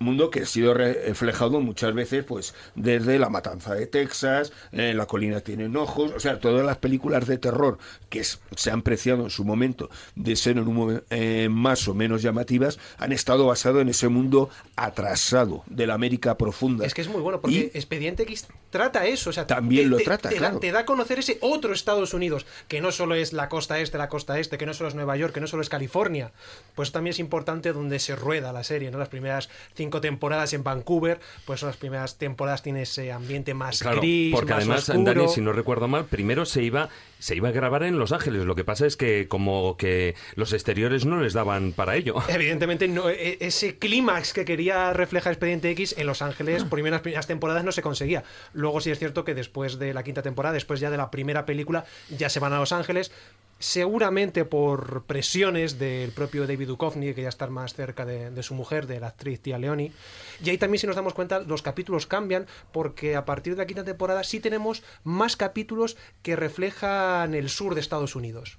¿Por qué? Evidentemente estamos en California y es más fácil tratar Texas o Arizona que no tratar el estado de Washington o Montana. Claro, lo que pasa es que la ambientación, esa niebla, esos bosques donde colocaban a muchos de esos monstruos de cada capítulo, pues era mucho más fácil en la zona, digamos que es noroeste, si no recuerdo mal, que es donde se graba, que en la zona sureste de Estados Unidos, ¿no? Ahí sí que, bueno, pues dan paso incluso a temas como el vudú. Efectivamente, el vudú es uno de esos temas. En cuanto a lo que es el tratamiento de las creencias, la verdad es que es muy amplio.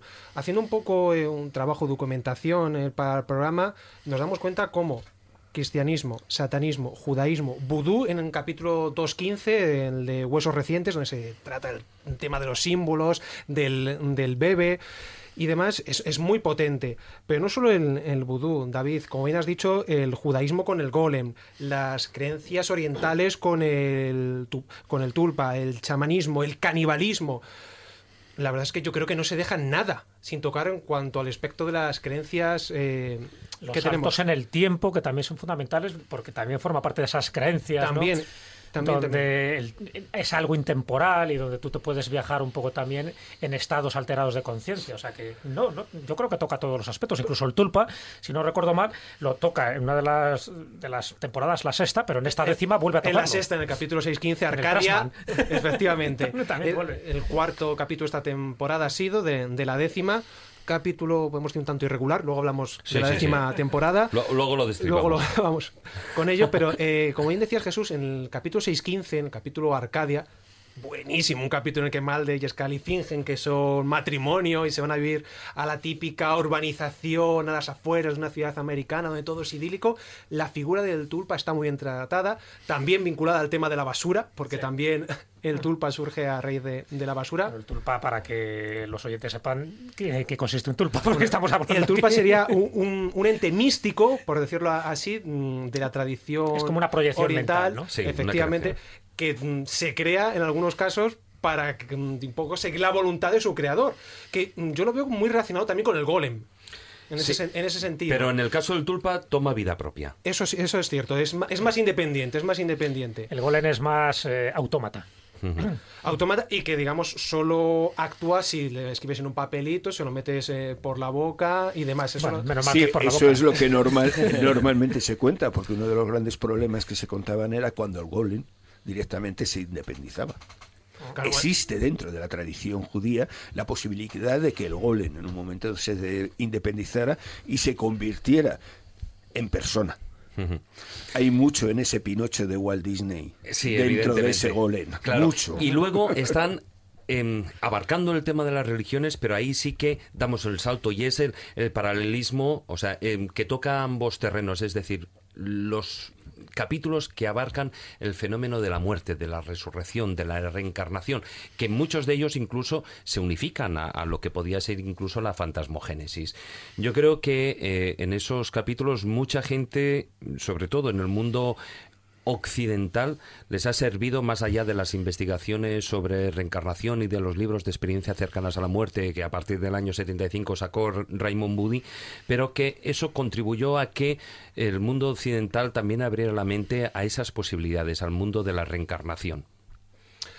En esta parte un poco dedicada a la muerte, resurrección, reencarnación, yo creo que hemos hecho bien un poco en agruparlo todo, porque al fin y al cabo se dan la mano.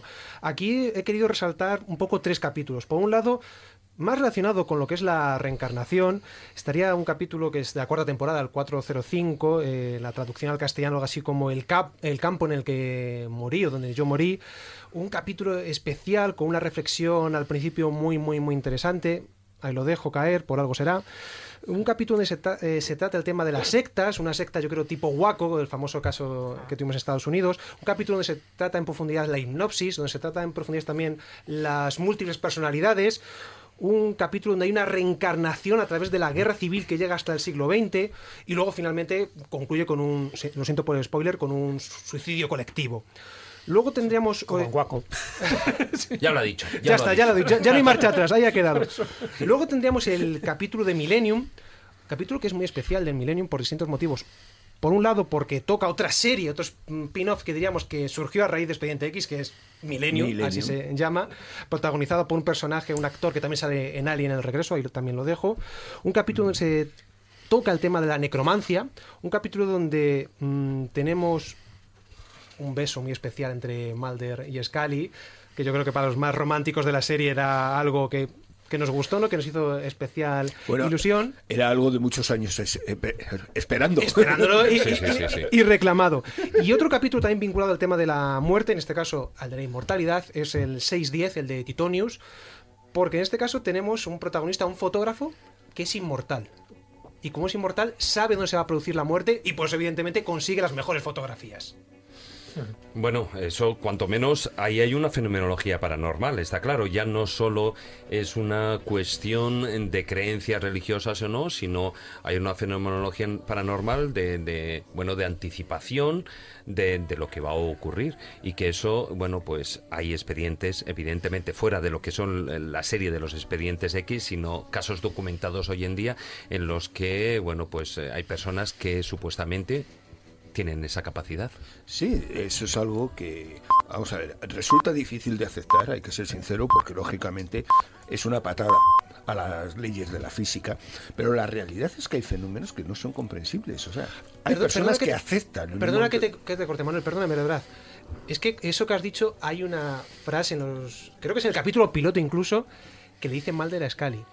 Y lo siento por la científico referencia de la escóbula, que es Carmen Fernández, le dice: allá donde no llega la ciencia, allá donde no llega la razón, puede que llegue lo fantástico.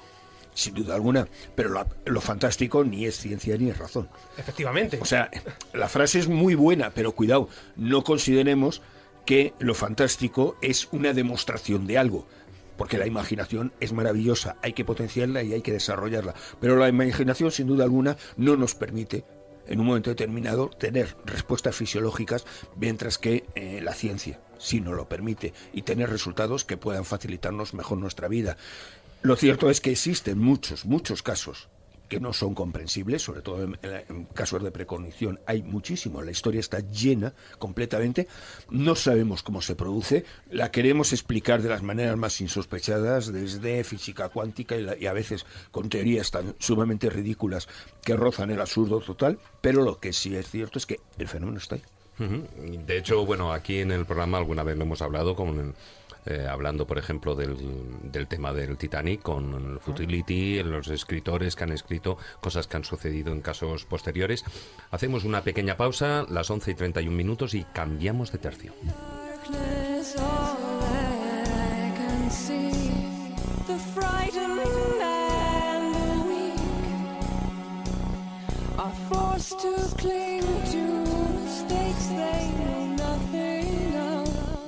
At mercy of the weak, 'cause I can't see no reason.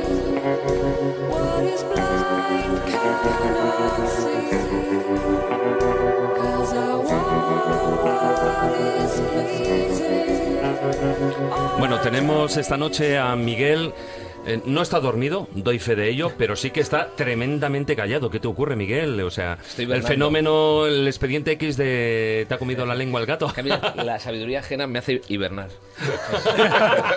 En modo receptivo y escucho. ¿Cómo se nota que eres literato? Anda, guasón. Bueno, a ver, cambiamos de tercio, he dicho, hablemos de esos monstruos legendarios, de esas criaturas legendarias con sus respectivas leyendas, evidentemente. En muchos casos se trata de seres de los cuales no se sabe si realmente existen o no, como Nessie o otro tipo de seres criptozoológicos, y luego, o incluso pues algunos de un tipo de vida salvaje, tipo como el diablo de Jersey, o incluso en algún caso pues el famoso Mothman también. Sí. Pero y luego están esos otros que sí que pueden tener unos tintes más fantásticos, como vampiros, hombres lobo, etcétera, etcétera. Para ti, Miguel, de todos esos monstruos, ¿cuál es tu preferido? Pues yo hablo mucho hablo de memoria, porque hace mucho que no veo la serie, aunque la he visto un par de veces, ¿no? Sobre todo las primeras temporadas, y me tendrá que ayudar aquí Dani, que es una enciclopedia viviente, además ha traído un montón de documentación, pero recuerdo, por ejemplo, un capítulo que a mí me impresionó mucho, quizá de la primera o la segunda temporada, que era un tío que necesitaba consumir cuerpos ajenos para mantener, ¿no? El de los hígados, te refieres, el de Tooms. Muy bueno. Me pareció maravilloso. Sacaron dos capítulos, ¿no? El primero, porque lógicamente, aparte de ser de la primera temporada, es el primero que tiene un doble capítulo al principio de la primera temporada y luego justo al final el de Tooms, que además, leyendo un poquito literatura sobre Expediente X, fue terrorífico para la sociedad norteamericana, entre comillas, por supuesto, no vamos a exagerarlos, pero era un asesino del que en ningún lugar estás protegido, porque se podía meter por cualquier hueco, por una chimenea. Estirar, ¿no? Tiene una capacidad especial para, no sé cómo explicarlo, pero meterse por cualquier rendija, por un conducto de ventilación. Ahora mismo puede estar apareciendo por detrás de Manuel y no nos daríamos cuenta. Ensalzaba, por supuesto, todos los terrores nocturnos. Por supuesto, es que yo leí un caso de que había personas que cerraban bien las ventanas, no dejaban ninguna rendija, porque si dejaban una rendija de 5 centímetros, por ahí Tooms se podía colar.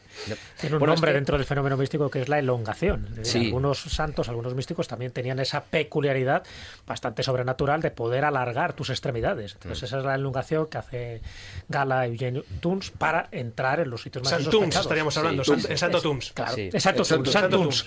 Qué fantástico, pero lo que acabas de decir me llama mucha atención, porque es verdad que este efecto pánico, ¿no?, que genera, porque es cierto que hay determinadas creaciones, determinadas ficciones que están tocadas de alguna manera, no tienen por qué ser mejores en calidad que otras, tocadas de alguna manera, y parece que se escapan de entre las manos a los creadores, ¿no?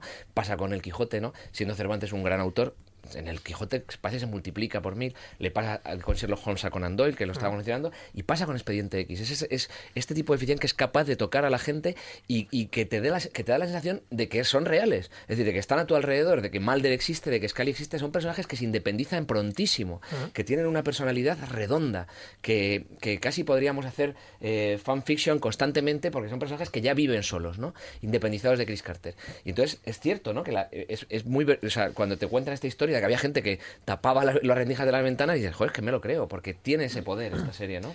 Claro, pero yo creo, fíjate, la gran ventaja, por eso tiene ese poder, por eso se independiza, por eso estamos hablando de Expediente X y por eso ha tenido la trascendencia que ha tenido y la que va a tener, porque toca directamente en esos espacios comunes que tiene el ser humano. Por una parte, esos miedos, esos terrores, y ahí quedan reflejados totalmente, es decir, aquellas personas que te pueden hacer un daño sin que tú puedas evitarlo, sin que la policía pueda hacer nada, sin que las balas puedan deteriorar a esa persona. Ese miedo terrorífico a lo inmaterial, a lo paranormal, está recogido en bastantes episodios. Y por otra parte, es esos arquetipos que yo comentaba al principio. Es decir, también otros escenarios comunes donde se habla de eso, de que algo nos ocultan, de que hay una serie de seres fantasmales, de que hay una serie de personajes monstruosos que en determinadas circunstancias pueden estar aquí y ahora, ¿no?, en este espacio y en este tiempo. Entonces, todo ese tipo de cosas bien tocadas, en el fondo son elementos comunes que la gente se identifica, o bien para tener miedo, o bien para decir, si ya lo sabía yo, si esto ya intuía que esto era verdad. Entonces, si lo sabes hilar bien, y Chris Carter evidentemente lo sabe hilar bien, es que funciona. ¿Por qué? Porque en el fondo lo que te está contando es lo que la gente quiere que le cuentes. No dejan de ser cuentos de hadas contados al calor de la lumbre, pero en este caso la lumbre sería o la chimenea, en este caso sería el televisor, y te están contando cosas que tú quieres que te cuenten y que te lo cuenten bien, además con efectos especiales. Y cuando hablamos de los terrores, esos terrores nocturnos, es que prácticamente nos toca a todos. Y este de Toons es uno de ellos. Es decir, yo estoy tranquilamente en mi casa y me puede entrar alguien aquí por la rendija, por la alcantarilla, por donde solo entra una rata, ¿me puede entrar este hombre? Pues claro que sí. Pero es que encima lo de Toons tiene una variante para mí todavía más fascinante. Porque es la persona que cada 30 años necesita salir al exterior para consumir 5 hígados. Y fíjate, no te dice corazones, no te dice el bazo, no te dice los pulmones, te dice el hígado.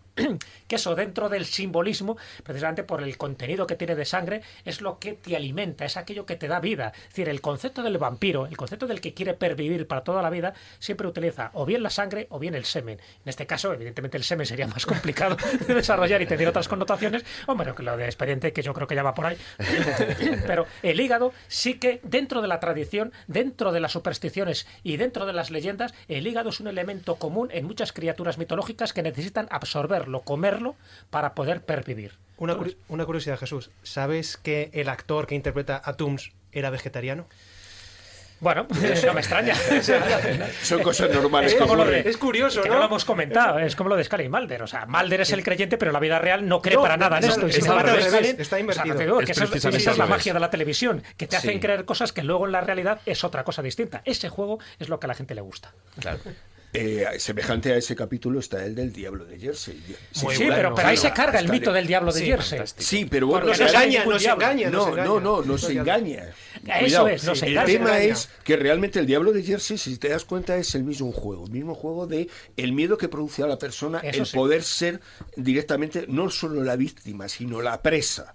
Estamos hablando de un concepto mucho más básico y que produce mucho más miedo. El ser tú la posibilidad de ser la presa de un animal que no controlas, que no sabes cómo funciona, e incluso el hecho de cómo la policía esconde su existencia porque no le es aceptable su referencia por una razón económica o por una razón directamente de que, claro, ¿cómo van a decir que hay una especie de animal caníbal suelto por ahí comiéndose a la gente? Pero ojo, cabe decir que el Diablo de Jersey es un caso supuestamente real. Claro, es a lo que me refiero. Claro. O sea, son casos reales en los cuales... Sí, pero le dan una variante distinta. Le dan una Diablo de Jersey, pero me estoy refiriendo... se convierte en un neandertal. No, pero me refiero... Vida salvaje, claramente. El valor que tiene es forma parte de esos expedientes X reales. Claro, por eso lo decía, son esos expedientes X que ellos toman una información de un supuesto caso real y que le modifican para aceptarlo dentro de la historia que ellos están llevando.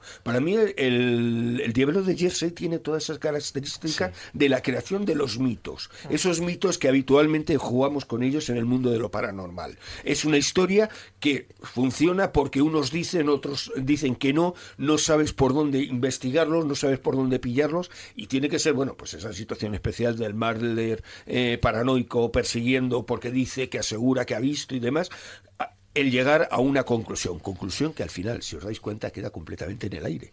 Porque sí, cogen una persona, pero ¿eso qué era? ¿Era el diablo o no era el diablo? Queda dentro de la propia historia el mito organizado de que aunque existiera una realidad física que tú en un momento determinado puedes demostrar, el mito te va a superar completamente y nunca vas a poder acabar con él. El mito y la leyenda siempre están por encima. Siempre estarán por encima. Pero lo curioso es la gran aportación de Expediente X, ¿no? Bueno, esto es uno de los recursos clásicos del terror. Es decir, hay una serie de elementos, nosotros somos seres humanos civilizados, ¿no? Entonces pensamos que ponemos barreras entre lo desconocido y nosotros. Y sin embargo, lo desconocido entra constantemente en nuestro mundo, ¿no? Pues como este tío que necesita comer 5 hígados, como el Diablo Jersey. Pero no solo eso, sino que le dan esa vuelta de tuerca a la que se refería Carlos y nos dicen, cuidado, que es que dentro de la civilización los que tenían que cuidar de vosotros son un peligro también para vosotros. Os abducen, os manipulan, os torturan, ¿no? Entonces, claro, el ser humano está completamente desprotegido porque el terror viene de fuera, desde un punto de vista clásico, ¿no? Pero también viene de dentro, ¿no? Claro, es la inseguridad. Esa verdad que está ahí fuera. Efectivamente. Pero lo mismo que es obra de Carter, ¿eh? Lo que decíamos antes, mostrarnos el misterio y el miedo que está ante nosotros. Fijaros las dos frases emblemáticas de la serie. Por una parte es la verdad está ahí fuera, pero también está ahí dentro, y está ahí abajo, y está ahí arriba. Claro. Es decir, lo mismo se puede utilizar con el horror está ahí fuera y está ahí dentro, porque los que te tienen que proteger al final son tus principales enemigos. Y la otra es, yo necesito creer. La gente necesita creer, quiere creer.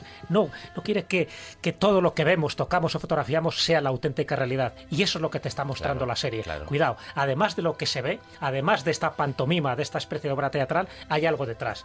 Y eso que hay algo detrás, tú no lo controlas. Y al no controlarlo, forma parte parte de esos mitos atávicos.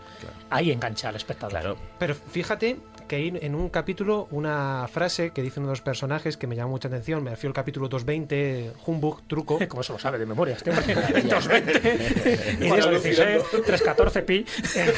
En este caso, una frase que, digamos, un poco viene a contradecir lo que nos has dicho, Jesús. Dice, literalmente, algunos misterios no deben ser descubiertos. Claro. Eso es lo contrario que es Expediente X, en parte. Evidente. Pero ¿qué dice? Fíjate, otra frase también clásica. ¿Cómo termina la primera temporada? Capítulo 24. Toma ya. Cuando muere el... No confíes en nadie. No confíes. Exactamente, No confíes en nos hemos nadie. cargado No ya a confíes en garganta nadie. profunda. No confíes en nadie. Clave. Lo que estoy diciendo. Es decir, el misterio siempre va a estar ahí, pero en no confíes. ¿En quién?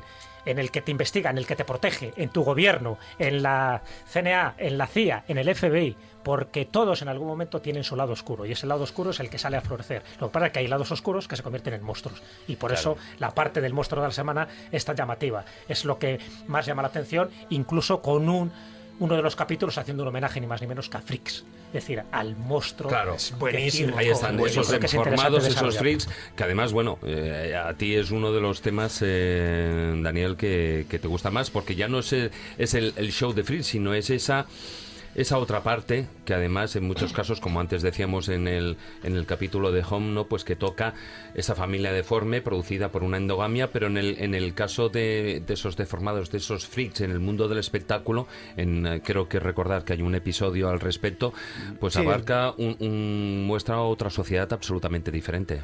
Es el capítulo este que he citado, el 220, el de Humbug, el de truco, que nuevamente pasa como con el de Home. No estamos ante temas parapsicológicos, no estamos ante ovnis, no estamos ante extraterrestres, estamos ante una realidad, y una realidad muy típica de Estados Unidos, una realidad muy típica del sur de Estados Unidos. En este capítulo, algunos autores que han estudiado en profundidad la serie dicen que se muestra un poco la diferencia también entre el norte y el sur, ese norte pijo clasista que representaría Scully, y ese sur que... paleto, no me gustaría decir eso, ¿no? Pero que muchas veces representa Redneck, el sur de Estados Pues Unidos. lo has dicho. Lo acabas de Di el decir. confederado. Y esto se graba además, ¿no? Además,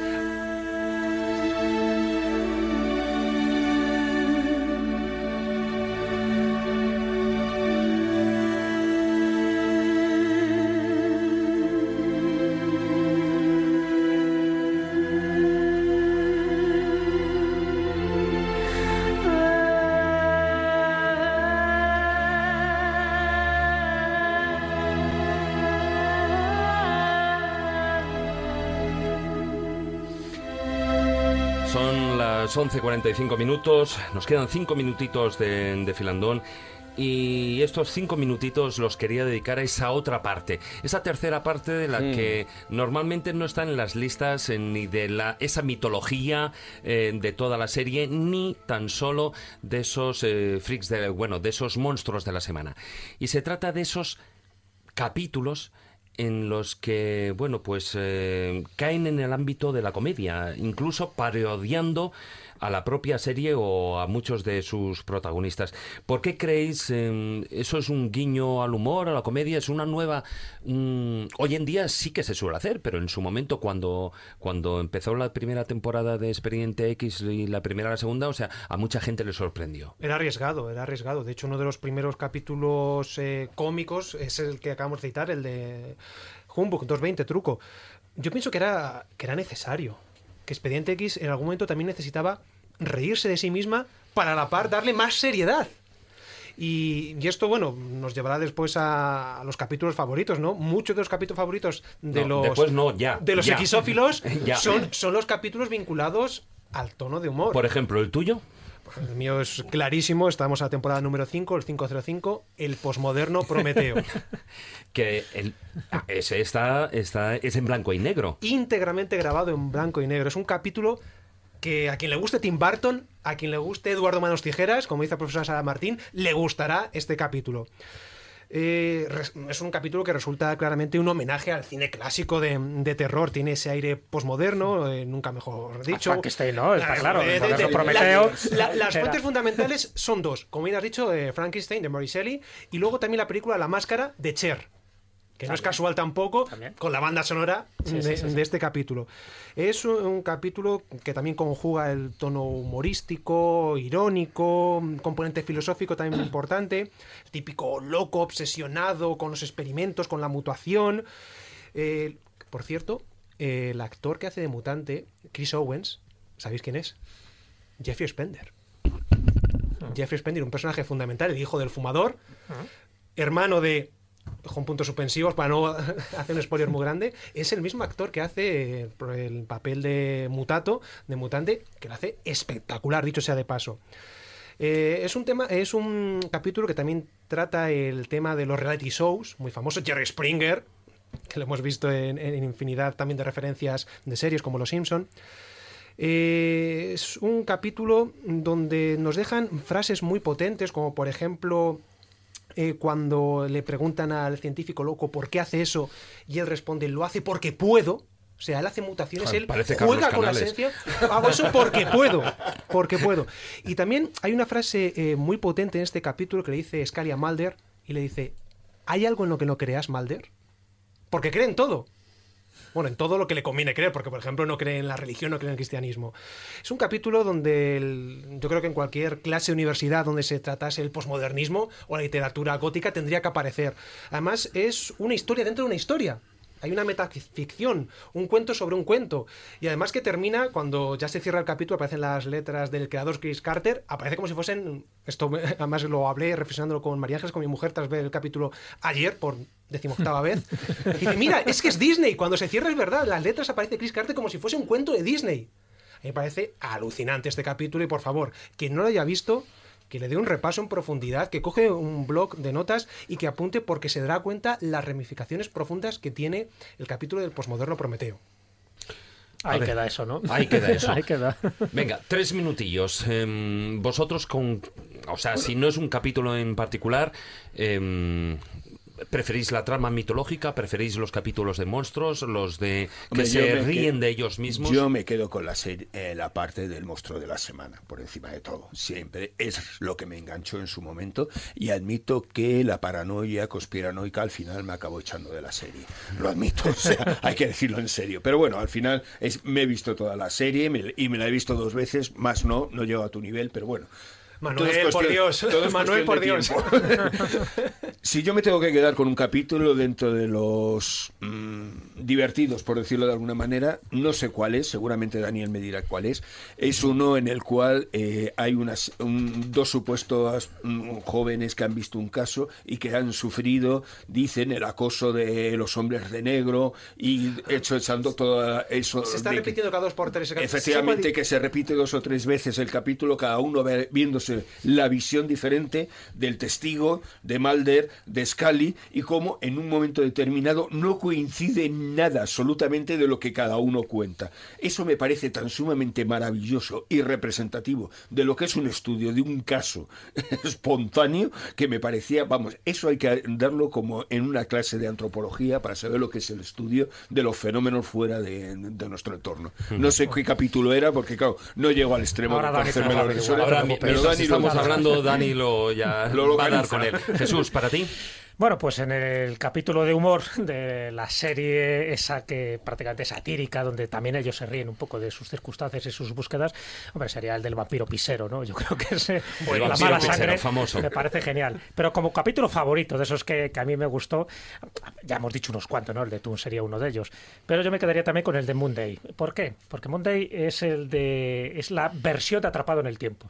Cuando Mulder muere continuamente y aparece a la mañana siguiente en su cama y vuelto a aparecer... El día de la marmota. Sí. El día de la marmota, Atrapado en el Tiempo, efectivamente. Yo creo que la tenía que haber titulado el día de la marmota y no Atrapado en el Tiempo. Pero bueno. Y lo acababan antes, todo entonces, el mundo lo entendía. Esos giros, esos guiños que hay a distintas series y sobre todo el que todo vuelve a empezar, ¿no? Y que aunque mueras, aunque te lleves el primer susto, que dices, bueno, ya se han cargado a Mulder, ¿qué ha pasado? No se lo han cargado, vuelve otra vez y con miles de circunstancias. A mí eso me pareció que es de una sutileza increíble, ¿no? ¿no? Y luego, pues otro de esos miedos comunes que también toca perfectamente y cuyo guionista fue Stephen King, que es el de Maleficios, el de la muñeca maldita, ¿no? A mí me parece que eso también incide perfectamente en esas temáticas donde los muñecos te horrorizan, y además está basado en muchos casos reales, porque hay toda una lista de una docena de muñecos que tienen su maldición incorporada. Para ti, rápidamente, Miguel. Pues yo solamente, no, quizá es uno de mis favoritos nada más, pero porque solamente una serie como Expediente X se puede tirar un triple semejante, ¿no? Y hacer un capítulo apasionante, que es uno, que no recuerdo el nombre obviamente, que es el de un elefante invisible que iba arrasando Nueva York, entrando como un elefante en una cacharrería, nunca mejor dicho, y eran tres una cosa tan capítulos, inconcebible y sin embargo funciona, ¿no? Que es el gran arte de la ficción bien hecha. Sí, bueno, pues fijaros, yo casi me tiraría más por esos capítulos que hacen de una historia real, o sea, que están basados en hechos reales. Y, por ejemplo, es todo lo que supuso en su momento toda la investigación de la operación Paperclip, que la verdad en la serie supone una forma de que Mulder empieza a encajar muchas piezas. Creo que fue en la segunda o la tercera temporada, al principio de la tercera temporada, si no recuerdo mal, y que encajó junto con El Fumador, supuso un punto de inflexión en cuanto a que ya no le cabía ninguna duda a Mulder de que había toda una conspiración detrás. Está basado en un hecho real, la operación Paperclip existió, ¿no? Que eran los científicos nazis que luego son recabados por el gobierno norteamericano. Y luego, evidentemente, ya para finalizar, esas sagas, esas series de 3 capítulos que yo lo siento, pero en la 9ª temporada a mí me sorprendieron muchísimos y me gustaron mucho más que incluso las propias películas que sacaron esas 2 películas fuera del tema. Bueno, pues Dani, recuérdanos el capítulo el capítulo que ha dicho antes Manuel, que era el de José Chun, buenísimo, me ha gustado mucho tu elección. Temporada tercera, capítulo número 20, y luego el que ha dicho Miguel es el de Temible Simetría, en la segunda temporada, capítulo 218, que fíjate, amigo, a mí es de los que menos me gusta, lo siento mucho. Para gusto se pintan colores.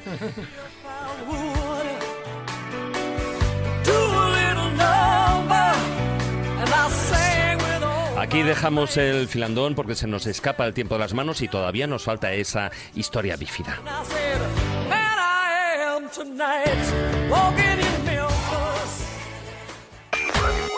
Radio 4G. Radio. Más radio. Toda la radio.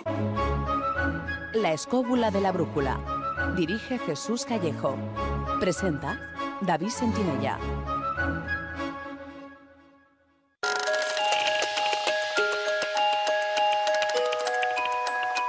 Historias bífidas.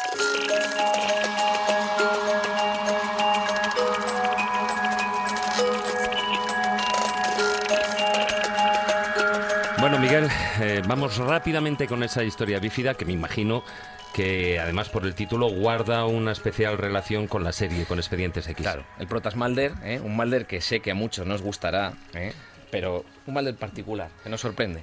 Pues vamos a escucharla.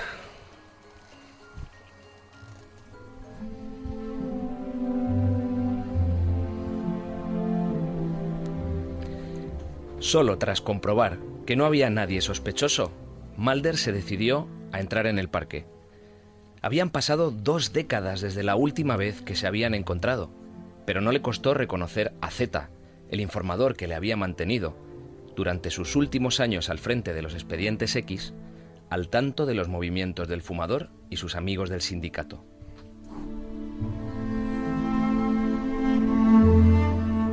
También Zeta le había visto a él. Le guiñó un ojo, dejó un vaso de cartón sobre el banco en el que descansaba, se levantó y se fue. Mulder caminó todo lo deprisa que se lo permitieron sus 82 años, se sentó donde su viejo camarada había estado hacía unos instantes y tomó el vaso de café entre sus manos. Sabía lo que encontraría dentro. Cuando se jubiló, Zeta le había prometido que solo se pondría en contacto con él si podía proporcionarle la información que Mulder llevaba buscando media vida. Retiró la tapa de plástica del vaso, tomó con 2 dedos el microdisco que había dentro y lo introdujo en la patilla de sus gafas de realidad aumentada.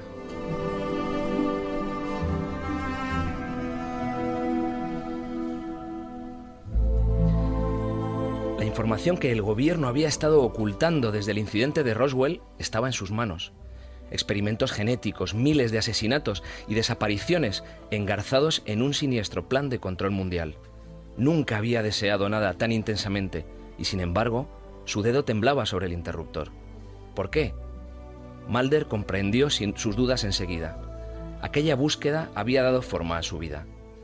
Era la columna vertebral sobre la que se había construido su persona. ¿Quién sería tras saber la verdad? Tenía miedo de deshacerse y perderse en el viento, convertido en cenizas.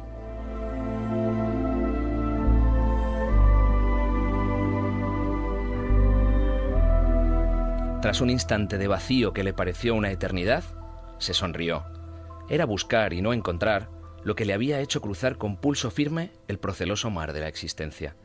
Seleccionó borrar archivos en el menú de sus gafas y sacó una bolsa de pan reseco para dar de comer, como todos los días, a las palomas.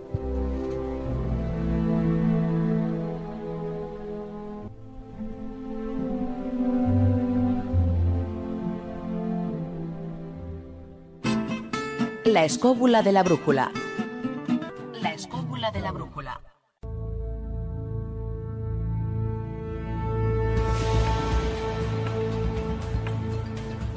Bueno, pues lo prometido es deuda. A ver, esa pregunta para que nuestros oyentes y escuchantes formulen y la envíen a ese correo electrónico. A ver, allá Dani. va. ¿Cómo se llama el perro de Scully y en qué capítulo aparece? ¿Cómo se llama el perro de Scully y en qué capítulo aparece? Ahí es nada, lo has puesto difícil. Muy buenas noches, Dani. Muchas gracias por haber estado aquí con nosotros. La verdad es que muchísimas gracias a vosotros. Es la tercera vez que estoy en la escóbula y saco una reflexión.